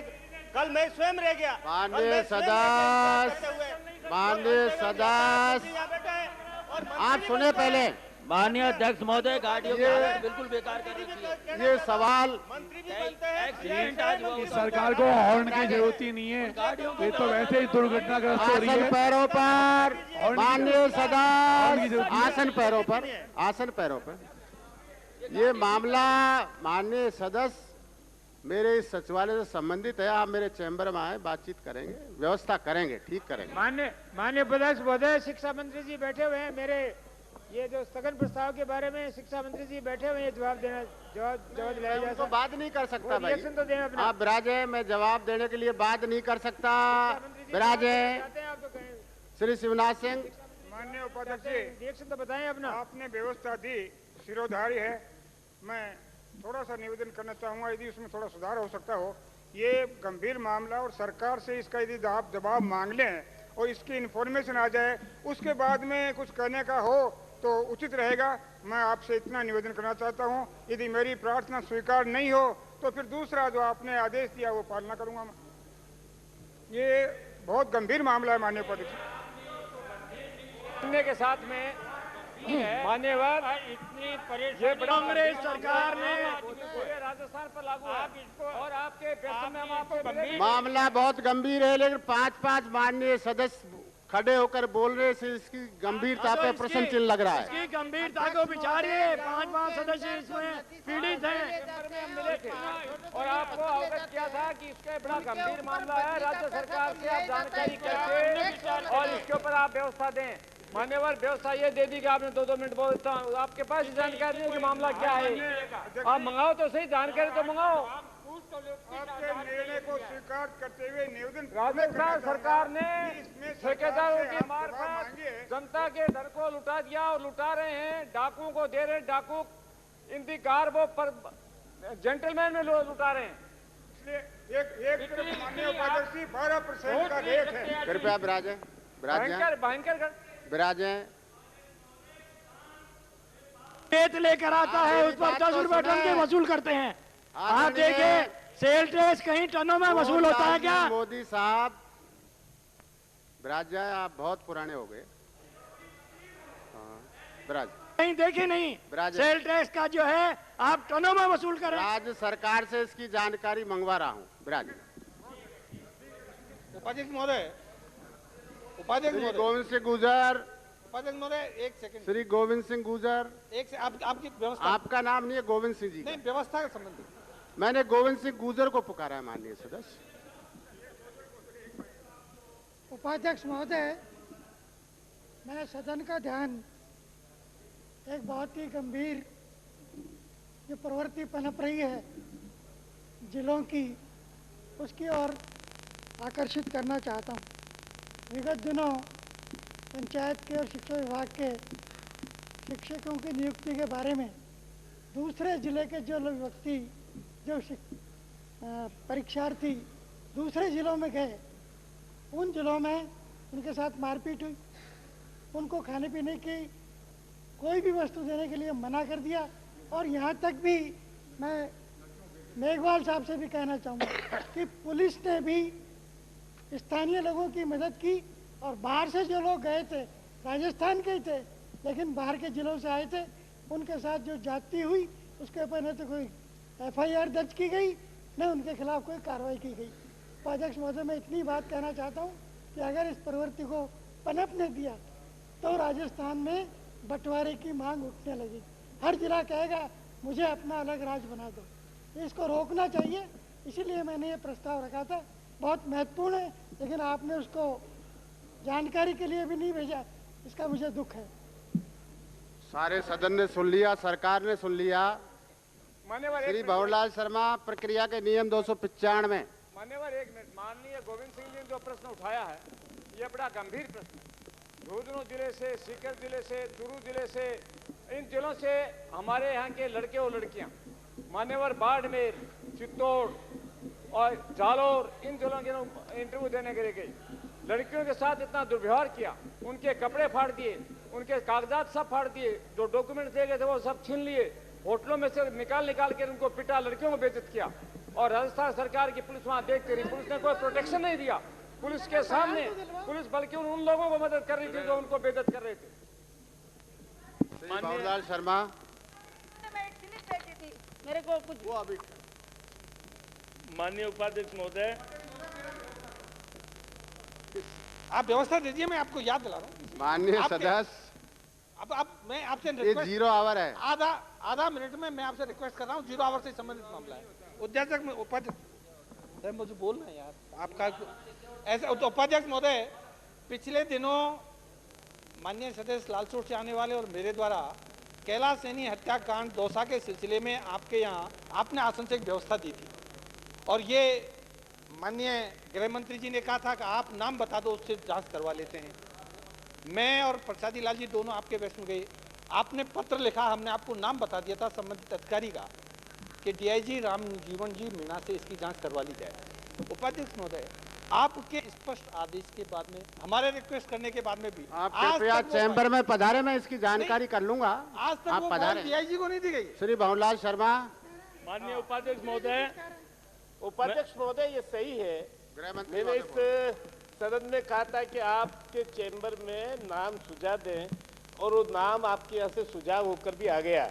जिस अधिकारी का नाम दिया उसने लिखित में कहा कि मेरी इधर रिश्तेदारियां हैं, मेरे पर दबाव पड़ने की गुंजाइश है और इसलिए इस प्रकरण में मैं बिल्कुल तैयार नहीं हूं कि ये अनुसंधान करूं और इस कारण से वह अनुसंधान फिर से CID CB में ही है। तो आप हमसे नाम पूछ लेते। ये लो, ये तो कोई बात नहीं होती है। मतलब यूं हाथ हिला दें, इतने गंभीर मसले पर यूं हाथ हिला दें। क्या ये बात आप तो ये बात आसन के मेरे और आपके बीच में थी? क्या आपने इस तथ्य की जानकारी आसन को दी? आज क्या दे दी? ये जब मैंने प्रश्न उठाया, नहीं जांच, आप इस फाइल पर फिर गोलमाल करना चाह रहे हैं। ये तो आप इस फाइल पर फिर गोलमाल करना चाह रहे हैं। ये तो डिफ्यूज कर दिया मामले को सारे। आपने DIG को दबाकर उनकी दबाने में लगे हुए बराबर। आप दबाने में लगे हुए तथ्यों को। आज ये आसन को सूचना क्यों नहीं दी गृह मंत्री जी ने? आपको सूचना देनी चाहिए। आपका पत्र था, आपके पत्र के बाद में इनकी ड्यूटी ठीक नहीं। आसन को आपको जवाब भेजते ही है। आज तक जवाब भेजा उपाध्यक्ष महोदय को। आप इसको उपाध्यक्ष महोदय, हमारा निवेदन है गंभीरता से ले। 3.5-4 महीने हो गए, फाइल वाकी वहाँ पड़ी है, बिल्कुल प्रोग्रेस नहीं हुई है। हाउस में फिर ये मामला दोबारा नहीं आना चाहिए। आपने जिम्मेदारी ली थी कि आप नाम दे दो, हम उस अधिकारी से जांच करा देंगे। वो अधिकारी को उसके पास गई नहीं। दूसरा अधिकारी नाम बता देते आप बता दो नाम। नहीं है, आप अपनी जिम्मेदारी आपके ऊपर छोड़ते हैं। निष्पक्ष अधिकारी से आप जांच करवा दो, हम तो आपके ऊपर छोड़ते हैं। हमने DIG से जांच मांगी, DSP को जांच दे रहे हैं। तमाशा हो रहा है। आपने दबाव दिया, जवाब दे दिया, वो इनकार कर गया। क्या नहीं दबाव? DIG पर होम मिनिस्टर मतलब सरकार इस मामले को जानबूझकर दबाना चाहती कैलाश सैनी हत्याकांड के मामले को। और गृह मंत्री जी, मैंने पहले आपको कहा था, आप व्यक्तिगत रुचि लेकर कैलाश सैनी की हत्यारों को नहीं पकड़वा रहे हैं। वो आपकी पार्टी से संबंधित लोग हैं। आप राजनीतिक प्रशिक्षण दे रहे हैं। अब आप प्रोटेक्शन कर रहे हैं, पॉलिटिकल प्रोटेक्शन हो रहा है। आपका अगर पत्र ना होता तो हमें दुख नहीं होता। ये बीजेपी के लोगों को भारतीय जनता पार्टी के लोगों को प्रोटेक्शन दिया जा रहा है माननीय गृह मंत्री द्वारा। आप बात सुने, आप बात सुने। की हत्याकांड में शैलेंद्र जी विराजे। गृह मंत्री महोदय को भी चैम्बर में बुला लेंगे, आप भी पधारें, इसमें कोई बात कर लेंगे। आप भंवरलाल जी शर्मा। माननीय उपाध्यक्ष महोदय, मैं आज से 1 वर्ष पूर्व राशन की दुकानों का आवंटन सरदार सर कस्बे में हो गया, उनकी अमानत राशि जमा करा ली। आप कुछ लिख के लाए हो? 295 के माध्यम से। तो आप वो वही पढ़ रहा हूँ, लिखा है वही पढ़ो। वही पढ़ रहा हूँ। माननीय अध्यक्ष महोदय, माननीय अध्यक्ष महोदय, इसके अलावा कुछ नहीं कह सकते। माननीय उपाध्यक्ष महोदय, लिखा हुआ पढ़ूंगा, कुछ अकल से भी बोलने दें। आप पढ़िए।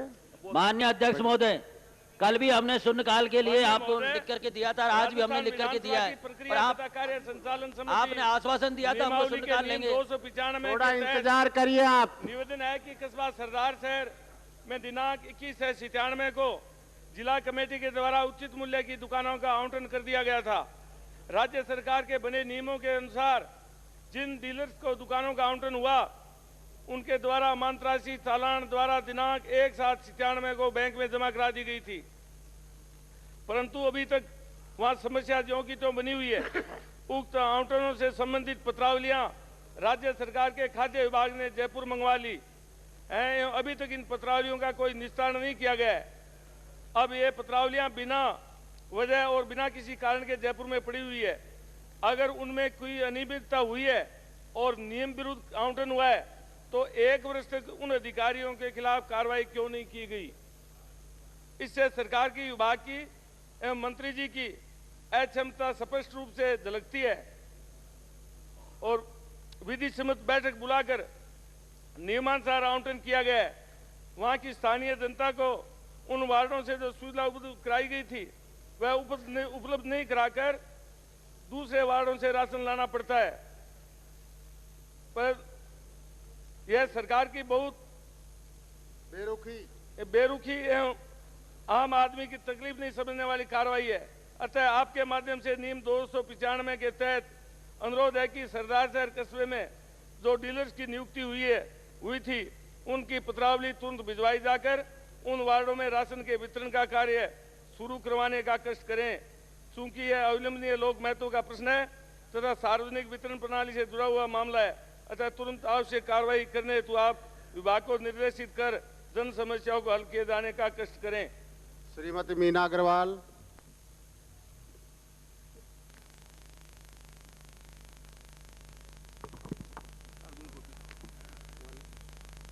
उपाध्यक्ष महोदय, आजकल बाजार में 1 के नोट, 2 के, 5 के नोट और सिक्के, खुली रोजगारी की बाहरी किल्लत आम जनता में परेशानी है।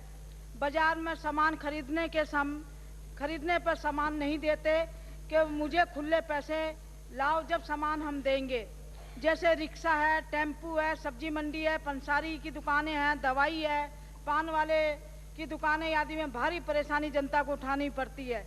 कई बार सुनने और देखने में आता है कि बाजार में 15% अगर देते हैं तो नए नोट और सिक्के मिल जाते हैं।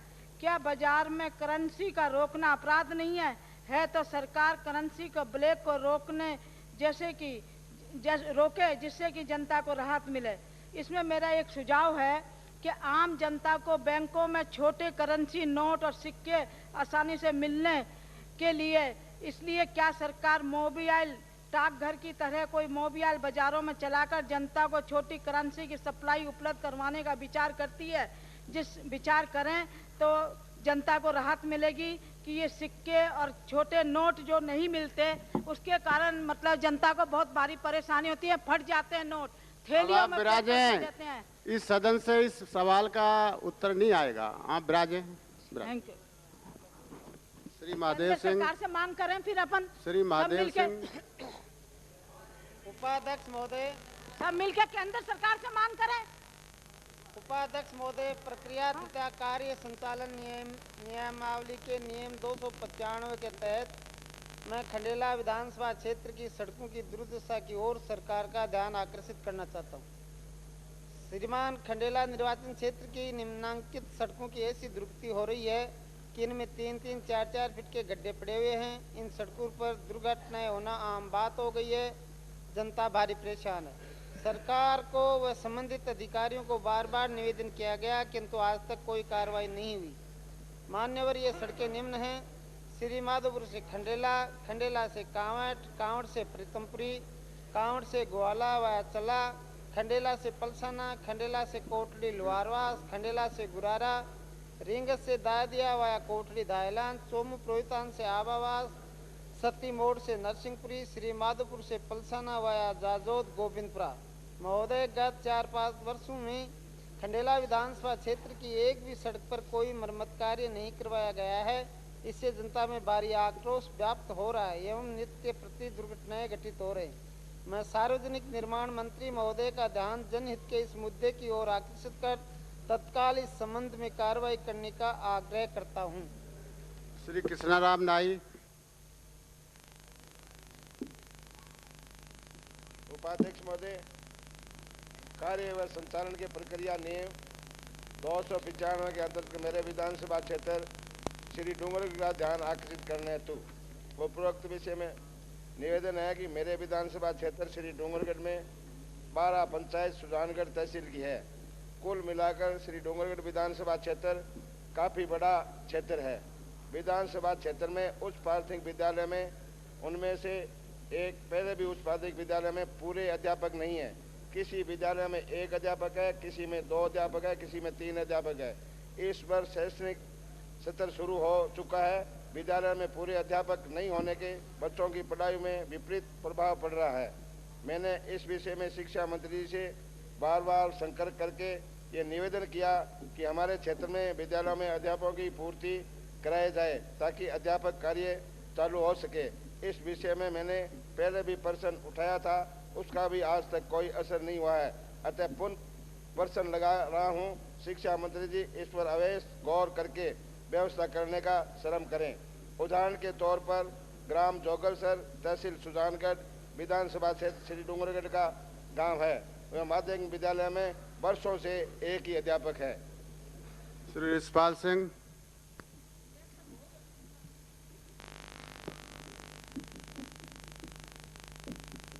माननीय उपाध्यक्ष जी, मैं नियम प्रक्रिया 295 के तहत राज्य के यातायात मंत्री जी का ध्यान आकर्षित करना चाहता हूं। नहीं है तो सुन लेंगे, जहां बैठे हैं वहां सुन लेंगे। अब उप मुख्यमंत्री जी विराजे हैं, कोई बात नहीं। महोदय, उपरोक्त विषय में निवेदन है कि विधानसभा क्षेत्र डेगाना का मुख्यालय डेगाना जंक्शन है तथा इस कस्बे की आबादी लगभग 20,000 है तथा इसके आसपास के 30-40 गांवों और कस्बों की करीब 1.5 लाख की जनसंख्या है तथा तहसील मुख्यालय, पंचायत समिति मुख्यालय और रेलवे का जंक्शन होते हुए भी वहां आज तक राजस्थान राज्य पथ परिवहन निगम की कोई बस संचालित नहीं की जा रही है, जिससे यात्रियों को भारी असुविधा एवं मुसीबत का सामना करना पड़ रहा है। इस स्टेशन से आसपास के हजारों यात्रियों का आवागमन प्रतिदिन होता है तथा यहां से प्रतिदिन सैकड़ों प्राइवेट बसों का संचालन होता है जो नियमानुसार एवं समय से कभी नहीं चलाई जाती तथा यात्रियों को बसों में ऊपर नीचे भर दिया जाता है तथा लगेज आदि का मनमाना किराया वसूल किया जाता है और गंतव्य स्थान पर बसें कभी समय पर नहीं पहुंच पाती, जिससे यात्रियों को भारी मुसीबत का सामना करना पड़ रहा है तथा अतिरिक्त आर्थिक बोझ भी उठाना पड़ रहा है। प्राइवेट बसों वाले मनमानी करते हैं, उनके परिचालकों द्वारा यात्रियों के साथ अभद्र व्यवहार किया जाता है तथा लगेज ले जाने से मनमानी करते हैं, जिससे इस क्षेत्र के ग्रामीण यात्रियों में आक्रोश है। डेगाना से कई महत्वपूर्ण ग्रामों की किलोमीटर में दूरी निम्न प्रकार है: डेगाना से भैरुंदा 30 किलोमीटर, डेगाना से खाटू बड़ी 32 किलोमीटर, डेगाना से कुचेरा 41 किलोमीटर, डेगाना से तंडऊ 40 किलोमीटर, डेगाना से मेड़ता सिद्धि 48 किलोमीटर, डेगाना से हरसोर 25 किलोमीटर, डेगाना से अजमेर 68 किलोमीटर और डेगाना से नागौर 80 किलोमीटर। डेगाना के आसपास की इस परिधि में कोई रोडवेज की बसें संचालित नहीं की जा रही है। अतः आपके माध्यम से मैं माननीय परिवहन मंत्री जी का ध्यान इस ओर आकृष्ट करके पुरजोर शब्दों में मांग करता हूं कि डेगाना में राजस्थान राज्य पथ परिवहन निगम की बसों का संचालन शीघ्र शुरू कराकर क्षेत्र की ग्रामीण जनता को परिवहन सुविधा उपलब्ध करावें। धन्यवाद। श्री नाथुराम आहारी। माननीय उपाध्यक्ष महोदय, मैं 295 के अंतर्गत ध्यान आकर्षित करता हूँ। राजस्थान विधानसभा के कार्य संचालन एवं प्रक्रिया के नियम 295 के तहत डूंगरपुर जिले में पहल परियोजना के विभिन्न अनुबंधित कर्मचारियों के बारे में ध्यानाकर्षण प्रस्ताव। महोदय, डूंगरपुर जिले में पहल परियोजना सीडा का कार्यक्रम चल रहा है। इस विभाग से मेड़बंदी, पंचायत समितियों के तालाबों की पक्की नहरें, एनीकट्स, वृक्षारोपण आदि कार्य चलाए जा रहे हैं। इस विभाग में उक्त कार्यक्रम के संचालन हेतु वर्ष 92 से विभिन्न कर्मचारियों को अनुबंध पर रखा गया है और आज तक इन्हीं कर्मचारियों से उक्त विकास के कार्य चलाए जा रहे हैं।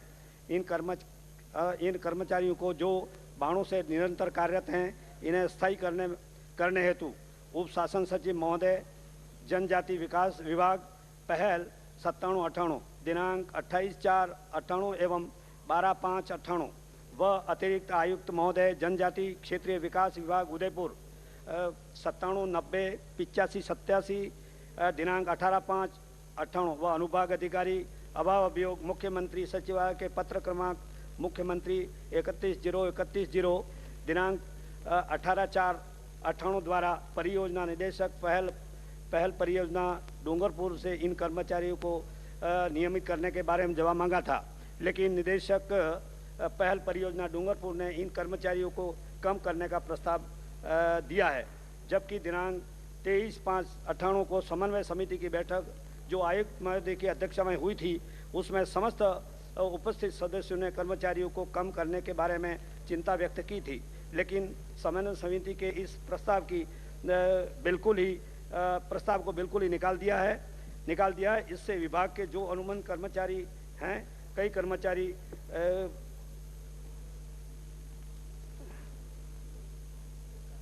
बेकार हो रहे हैं। मेरी सरकार से मांग है कि इन कर्मचारियों को स्थायी किया जाए और अवरोध हो रहे हैं और विभिन्न विभागों में इन्हें समायोजित किया जाए। धन्यवाद।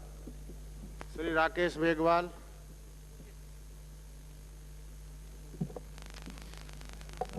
माननीय अध्यक्ष महोदय, प्रक्रिया के नियम 295 के अंतर्गत लोक महत्व का प्रस्ताव गच्छीप्रा को उप तहसील बनाने बाबत। महोदय, गच्छीप्रा मकराना तहसील का महत्वपूर्ण बांका पट्टी का केंद्र स्थान है। वहाँ रेलवे स्टेशन है, कृषि उपज मंडी है, बड़ी सेकेंडरी स्कूल है, टेलीफोन एक्सचेंज है, पेट्रोल पंप है, जलदाय विभाग है और राजस्थान राज्य विद्युत मंडल का कनिष्ठ अभियंता कार्यालय है। बसों का चारों ओर से आवागमन है, वे केंद्र स्थल है। राष्ट्रीयकृत बैंक है, पोस्ट ऑफिस है, ब्लॉक प्राथमिक स्वास्थ्य केंद्र है आदि सुविधाएं हैं और पंचायत मुख्यालय परबसर तहसील का सबसे बड़ा पंचायत मुख्यालय है। सिंचित भूमि है, सरकार की अच्छी राजस्व आमदनी है। यहाँ उप तहसील बनाना प्रस्तावित है, जिसमें पटवार सर्कल एवं राजस्व निरीक्षक सर्कल प्रशासनिक दृष्टि से इसे उप तहसील बनाना राज्य हित में है। उपखंड अधिकारी महोदय परबसर एवं जिला कलेक्टर महोदय नागौर द्वारा इसकी अभिशंसा भी की गई थी। मनोनीत कमेटी ने भी जो मापदंड दिए हैं, उसके आधार पर भी वहाँ उप तहसील बनाना जरूरी है। राज्य सरकार ने भी इस अपने बजट भाषण में नए उप तहसीलें बनाने का प्रावधान किया है। अतः इस लोक महत्व के विषय पर राजस्थान विधानसभा प्रक्रिया नियम 295 की ओर ध्यान करवाकर अनुरोध है कि शीघ्र इस बजट में गच्छीपुरा को उप तहसील बनाने के लिए सम्मिलित किया जाए और गच्छीपुरा जो बांका पट्टी का बैकवर्ड इलाका है, यहाँ से तहसील मुख्यालय कम से कम 50 किलोमीटर दूर है और किसानों को आने जाने में भारी परेशानी होती है। सब नियमानुसार प्रक्रिया पूरी हो गई है, इसको उप तहसील बनाया जाए। धन्यवाद। श्री रतनलाल तांबी।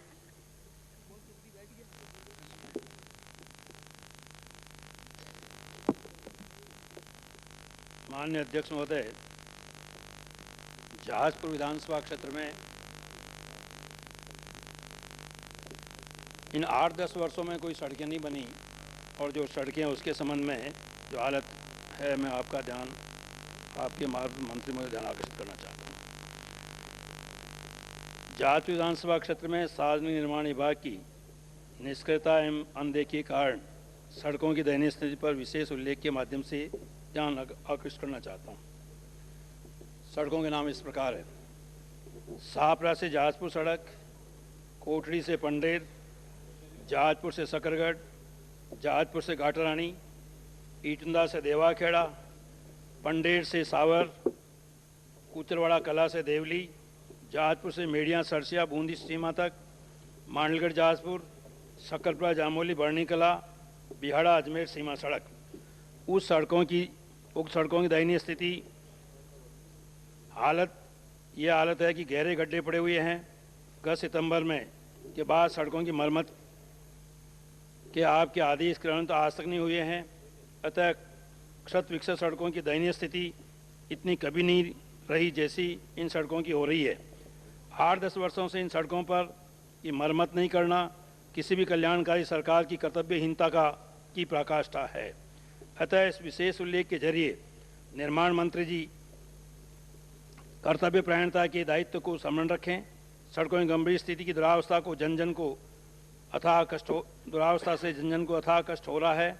सड़कों पर बड़े बड़े खड्डे हो रहे हैं, जिससे आए दिन घटनाएं होती है, रास्ते जाम हो रहे हैं, गाड़ियाँ फंसी रहती है, हालत बदतर हो रही है। माननीय अध्यक्ष महोदय, कल और आज की वर्षा से शाहपुरा जहाजपुर रोड आज भी बंद है। भीमसेन चौधरी कृपया विराजें। बाकी है साहब, तो पूरा हो गया। कहाँ हो गया सर? इन सड़कों को सरकार सर्वोच्च प्राथमिकता के साथ सुधार, मरम्मत एवं संधारण करे और विधानसभा क्षेत्र की अन्य प्रमुखता सड़कें जो ठीक करवाई जाए, ये मेरा अनुरोध। माननीय उपाध्यक्ष महोदय,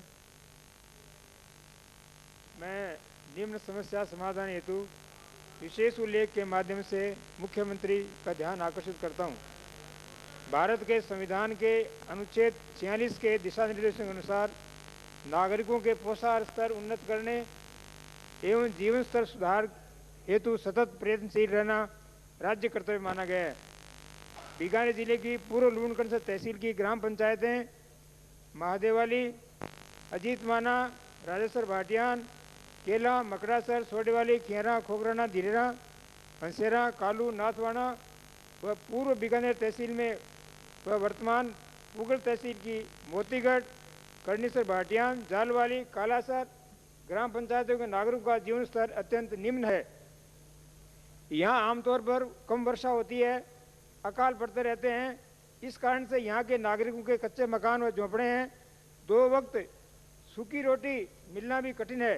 ऐसे क्षेत्र के नागरिकों का जीवन स्तर सुधारने का सरकार के पास कोई योजना नहीं है। अतः मेरा सुझाव है कि इन क्षेत्रों के नागरिकों के जीवन स्तर सुधार करने के लिए क्रमशः इंदिरा गांधी नहर की आरडी 507 से उपरोक्त 9 ग्राम पंचायतों के लिए एवं इंदिरा गांधी नहर की आरडी 625 लेफ्ट साइड से 4 ग्राम पंचायतों एवं कमर्शियल नहर की आरडी 301 लेफ्ट से उपरोक्त 3 ग्राम पंचायत क्षेत्र में लिफ्ट योजना स्वीकार की जाए। उपरोक्त योजनाओं के लिए सर्वे करवाया जाए। उपरोक्त क्षेत्रों में भारत सरकार की जीएसआई सर्वे के अनुसार प्रथम दोनों योजनाओं के 25 फुट से 125 फीट एवं अंतिम योजनाओं के लिए 10 फुट से 30 फुट के बीच लिफ्ट नहर सिंचाई सुविधा प्रदान करके इन नागरिकों के जीवन स्तर में सुधार लाया जा सकता है। इसके अलावा इन क्षेत्रों के नागरिकों के जीवन स्तर सुधार करने का सरकार के पास कोई साधन नहीं है। अतः इन नागरिकों के जीवन स्तर सुधार करने हेतु राज्य सरकार को गंभीरता से विचार करके इनकी क्रियान्वयन के लिए तत्काल कदम उठाने के लिए ध्यान आकर्षित करता हूं। श्री शैलेंद्र जोशी। सम्माननीय उपाध्यक्ष महोदय, मैं आपके माध्यम से खाद्य एवं कृषि मंत्री दोनों का ही सामूहिक रूप से ध्यान आकर्षित करना चाहता हूं। श्रीमान, इन दिनों राजस्थान के आम उपभोक्ता एवं रोजमर्रा की खाद्य सामग्रियों के दामों में आकाशीय ऊंचाई पर चले जाने के कारण गहरी चिंता की ओर दिलाना चाहता हूं। वर्तमान में गेहूं, चीनी, चाय, खाद्य तेल के दामों में वृद्धि से ही उपभोक्ता परेशान नहीं है, बल्कि इन दिनों सब्जियों के दाम भी आकाश को छू जाने से आलू और प्याज, जो जनसाधारण का सब्जी का साधन है, वो करीब 12-14 रुपये किलो हो गया है, एवं टमाटर 40 रुपये किलो एवं अन्य सब्जियां 12 से 20 रुपये किलो हो गई हैं। ऐसी स्थिति में साधारण व्यक्ति की पहुंच से ये बाहर हो गई हैं। यही नहीं, वनस्पति घी, दूध से मैं यही तो दुख की बात है कि किसान, मैं आपको बताऊंगा, आपने बीच मैं बताऊं श्रीमान, मेरा निवेदन है कि यही नहीं, वनस्पति घी एवं दूध से बने उत्पादित पदार्थ, तिलहन आदि के दामों में भी काफी वृद्धि हो गई है। इसके अतिरिक्त दुर्भाग्यपूर्ण बात यह है कि सार्वजनिक वितरण प्रणाली पूर्ण रूप से ठप हो गई है। केंद्र व राज्य सरकार निष्क्रिय है। उचित मूल्यों की दुकानों के द्वारा आवश्यक उपभोग की वस्तुओं को उचित व्यवस्था नहीं हो रही है। आज भी सब्जी उत्पादकों के खेत से सब्जियां 3 रुपए, 4 रुपए और 6 रुपए किलो निकलती हैं, लेकिन बिचौलियों के लाभ कमाने के कारण एक कृत्रिम अभाव पैदा हो रहा है मंडियों में, और इसकी वजह से किंतु कृषि उपज मंडी समिति द्वारा उनका वितरण व्यवस्था सही नहीं होने से एवं मुनाफाखोर कालाबाजारियों के कारण से कृत्रिम महंगाई डेवलप हो गई है। कृषि मंडी समिति में, सब्जी मंडी समिति में, जिसमें कि कृषि मंडी टैक्स लेती है और उनका कोई नियंत्रण नहीं रहा है, ये कालाबाजारी करने वाले लोग हैं, इन पर नियंत्रण रखा जाए। मेरा आपसे अनुरोध है उपाध्यक्ष महोदय, मेरा आपसे अंतिम अनुरोध है कि आप खाद्य एवं आपूर्ति मंत्री एवं कृषि मंत्री महोदय को निर्देशित करें कि आम व्यक्ति के खाद्य पदार्थ की वस्तु एक प्याज और यदि आलू 12-15 किलो रुपए में नसीब होगा तो लोग क्या खाएंगे? दूध से बने हुए प्रोडक्ट महंगे हो गए हैं। इसके अलावा जो ईडेबिल ऑयल है, खाद्य तेल, वो तो 55-60 रुपए किलो बढ़ गया है। ऐसी स्थिति में आप तत्काल इनको निर्देशित करें कि जो बिचौलिए हैं, जो कि मुनाफाखोरी करते हैं, जो कि ब्लैक मार्केटिंग करते हैं, उन पर नियंत्रण करें और सब्जी मंडी में ये कृत्रिम अभाव है, इसका विनाश हो, इसको एकदम से रोका जाए। धन्यवाद। श्री शांति धारीवाल।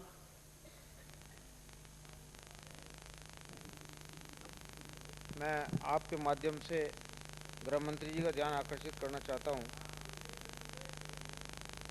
नहीं वैसे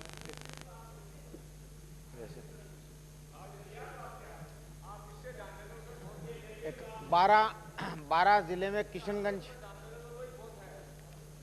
जिले में किशनगंज तहसील मुख्यालय पर एक प्रतिष्ठित पत्रकार टीकमचंद दुबे के साथ कुछ थानेदार किशनगंज व थाने में जो सिपाही थे उनके द्वारा जो है कई प्रकार की यातनाएं उसको दी गई। गृह मंत्री महोदय, किस्सा ये था कि टीकमचंद दुबे अपनी की भतीजी के साथ स्थानीय कुछ असामाजिक तत्वों ने कुछ अश्लील हरकत की थी। इस पर उसने गांव के प्रतिष्ठित लोगों को बीच में डाल करके उनको समझाने की कोशिश की और उसका नतीजा ये निकला कि उन असामाजिक तत्वों ने इसके साथ मारपीट भी करी, इसके पिता के साथ भी मारपीट की, इस पत्रकार के साथ और पत्रकार के पिता के साथ, और बल्कि थानेदार से मिलकर के उनके खिलाफ 307 का एक केस झूठा रजिस्टर करवा दिया। नतीजा ये निकला कि पत्रकार टीकमचंद को और उसके पिता को दोनों को हवालात में डाल दिया गया। रात के 2 बजे उनको उठा करके अलग अलग किया गया, दोनों एक ही जगह थे वो, लेकिन अलग अलग किया गया। और टीकमचंद कांत को थाना किशनगंज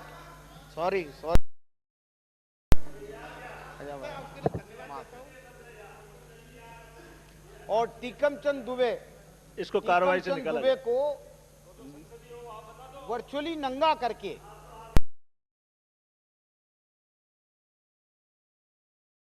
आपने और जर्दे के पीक थूके गए, उसके जूते और चप्पलों से उसको मारा गया और हर तरह की यातनाएं रात को पूरी रात उसको दिया गया। मेरा आपसे ये निवेदन है कि इस मामले की इंक्वायरी करवाई जाए। एक प्रतिष्ठित पत्रकार का मामला है, तो इंक्वायरी करवा ली क्या आपने?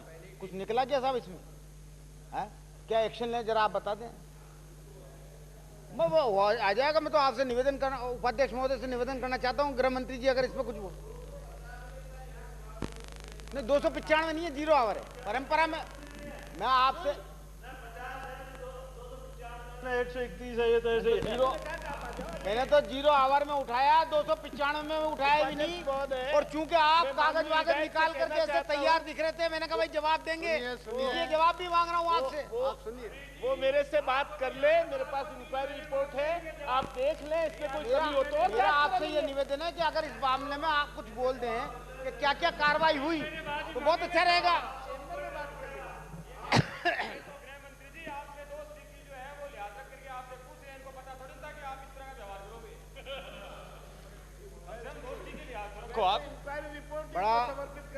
बड़ा उपाध्यक्ष महोदय, मुझे इस बात पे आश्चर्य होता है कि एक पत्रकार की पिटाई का मामला है, उसको यातनाएं दी गई, उसको नंगा करके बुरी तरह से मारा गया, जूते और चप्पलों से उस पर थूका गया, और गृह मंत्री जी इतने जो है वो गंभीर भी नहीं है इस बात पे कि आप मेरे चेंबर में आइए और वहां आइए और वहां आइए। पत्रकार का मामला है, आपको कम से कम सदन को अवगत कराना चाहिए कि इस मामले में क्या किया आपके विभाग ने, क्या करने जा रहे हैं आप उनके खिलाफ, उन थानेदार के खिलाफ और उन पुलिस वालों के खिलाफ जिन्होंने उसको यातनाएं दी। आप इसको मजाक में ले रहे हैं इस बात को? वैसे जनरली 0 ओवर में जो कहा जाता है उसका जवाब देने के लिए सरकार बाध्य नहीं है, लेकिन सब्जेक्ट के मेरिट्स को देखते हुए, उसके नेचर को देखते हुए कभी कभी मंत्रीगण उसका जवाब भी दे सकते हैं और देते रहे हैं, इसलिए आप भी इस पर दे दें। आपने कागज इस तरीके से उसमें से निकाला जिस तरीके से मैं समझा, आप जवाब दे रहे हैं। मैंने आपसे माननीय सदस्य जो मामला उठाया है, उठाने का उनका तरीका है, उससे तो मैं भिन्न राय रखता हूँ, लेकिन जो तथ्य उन्होंने बताए हैं पत्रकार के साथ जो बीती है और उसके ऊपर बीती की जो कहानी में अगर सच्चाई है तो मान्यवर ये बहुत गंभीर मामला है। तो इस 0 आवर के अंदर कोई आप प्रेरित तो बाध्य तो नहीं कर सकते, लेकिन आप डायरेक्शन दे सकते हैं सरकार को कि इस मामले की जांच की जाए और जांच करने के बाद में आपको जानकारी दें इसको। हाँ, ये गंभीर मामला है। माननीय गृह मंत्री जी हमेशा उत्तर देते हैं, लेकिन आज ये कैसे कंजूसी बच रही है समझ में नहीं आता। कोई भी मामला उठाते आप देने भी देखा है, कागजात उनके पास पड़े हुए हैं, हमेशा उत्तर देते हैं। ऐसे गंभीर मसले में जिसमें जो है पूरा प्रेस मामला जुड़ा हुआ है, तत्काल जवाब दिए जाने के लिए न केवल जो है आप उनको निर्देशित करें बल्कि आदेश भी दे सकते हैं। जो सुझाव दिया है मैं इससे सहमत हूँ और माननीय अध्यक्ष महोदय को सारे तथ्य बता दूंगा। आपने गंभीरता से ये प्रकरण उठाया, उसी गंभीरता से मैं माननीय अध्यक्ष महोदय, उपाध्यक्ष महोदय आपको सारी जानकारी दे दूंगा और आप वो जानकारी उन तक पहुंचा दें। श्री भरत सिंह,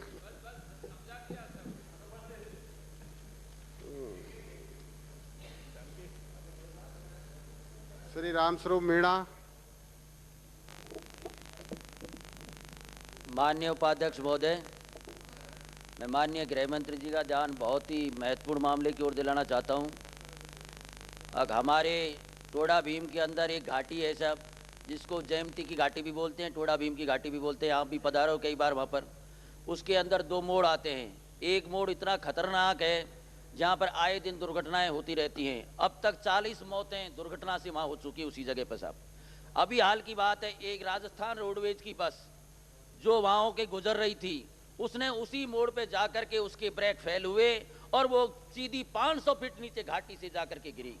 500 फीट नीचे जाके गहरे गड्ढे में वो बस गिरी, जिसके कारण तत्काल वहीं पर 4-5 आदमियों की मौत हो गई साहब और कई गंभीर घायल हो गए। ऐसी घटनाएं आए दिन माननीय अध्यक्ष महोदय होती रहती हैं। मेरा आपके माध्यम से सरकार से विनम्र निवेदन है, कृपया आप उस घाटी में इस प्रकार के मतलब वो लोहे के वो खम्भे लगवा दिए जाएं ताकि कोई भी चीज जाकर के उससे टकराए तो कम से कम उस 500 फीट गहरे गड्ढे में तो नीचे आए और भयंकर जो मौत है, भयंकर जो दुर्घटना होती है वो कम से कम बच जाए। पहले भी मैंने माननीय अध्यक्ष महोदय इसके बारे में निवेदन किया था, लेकिन सरकार ने आज तक कोई व्यवस्था नहीं की है। अब भी ये बस जिसमें लाखों रुपए का नुकसान सरकार को भी हुआ है, आपके राजस्व जो हमारे परिवहन मंत्री हैं उनको भी नुकसान हुआ है, और ऐसी खटारा बस हमारे यहाँ लगा रखी है जिनके आए दिन दुर्घटनाएं होती है, न तो उनमें ब्रेक हैं न उनके कोई गियर सही हैं और हमेशा उनके गुजरना बनती रहती है। इसलिए मैं आपके माध्यम से माननीय गृह मंत्री जी से निवेदन करूंगा वो सरकार को तत्काल इस बात के लिए पाबंद करें। अब ये इस प्रकार की जो मौतें हो रही हैं, ये घटनाओं से जो रोजाना आदमी मर रहे हैं, कृपया आप वहाँ पे इस प्रकार के खंभे लगवा दें लोहे के, ताकि लोग मरने से बच जाएं और आगे आने वाले समय में इस प्रकार की घटना नहीं हो। धन्यवाद। श्री रामचंद्र रावत।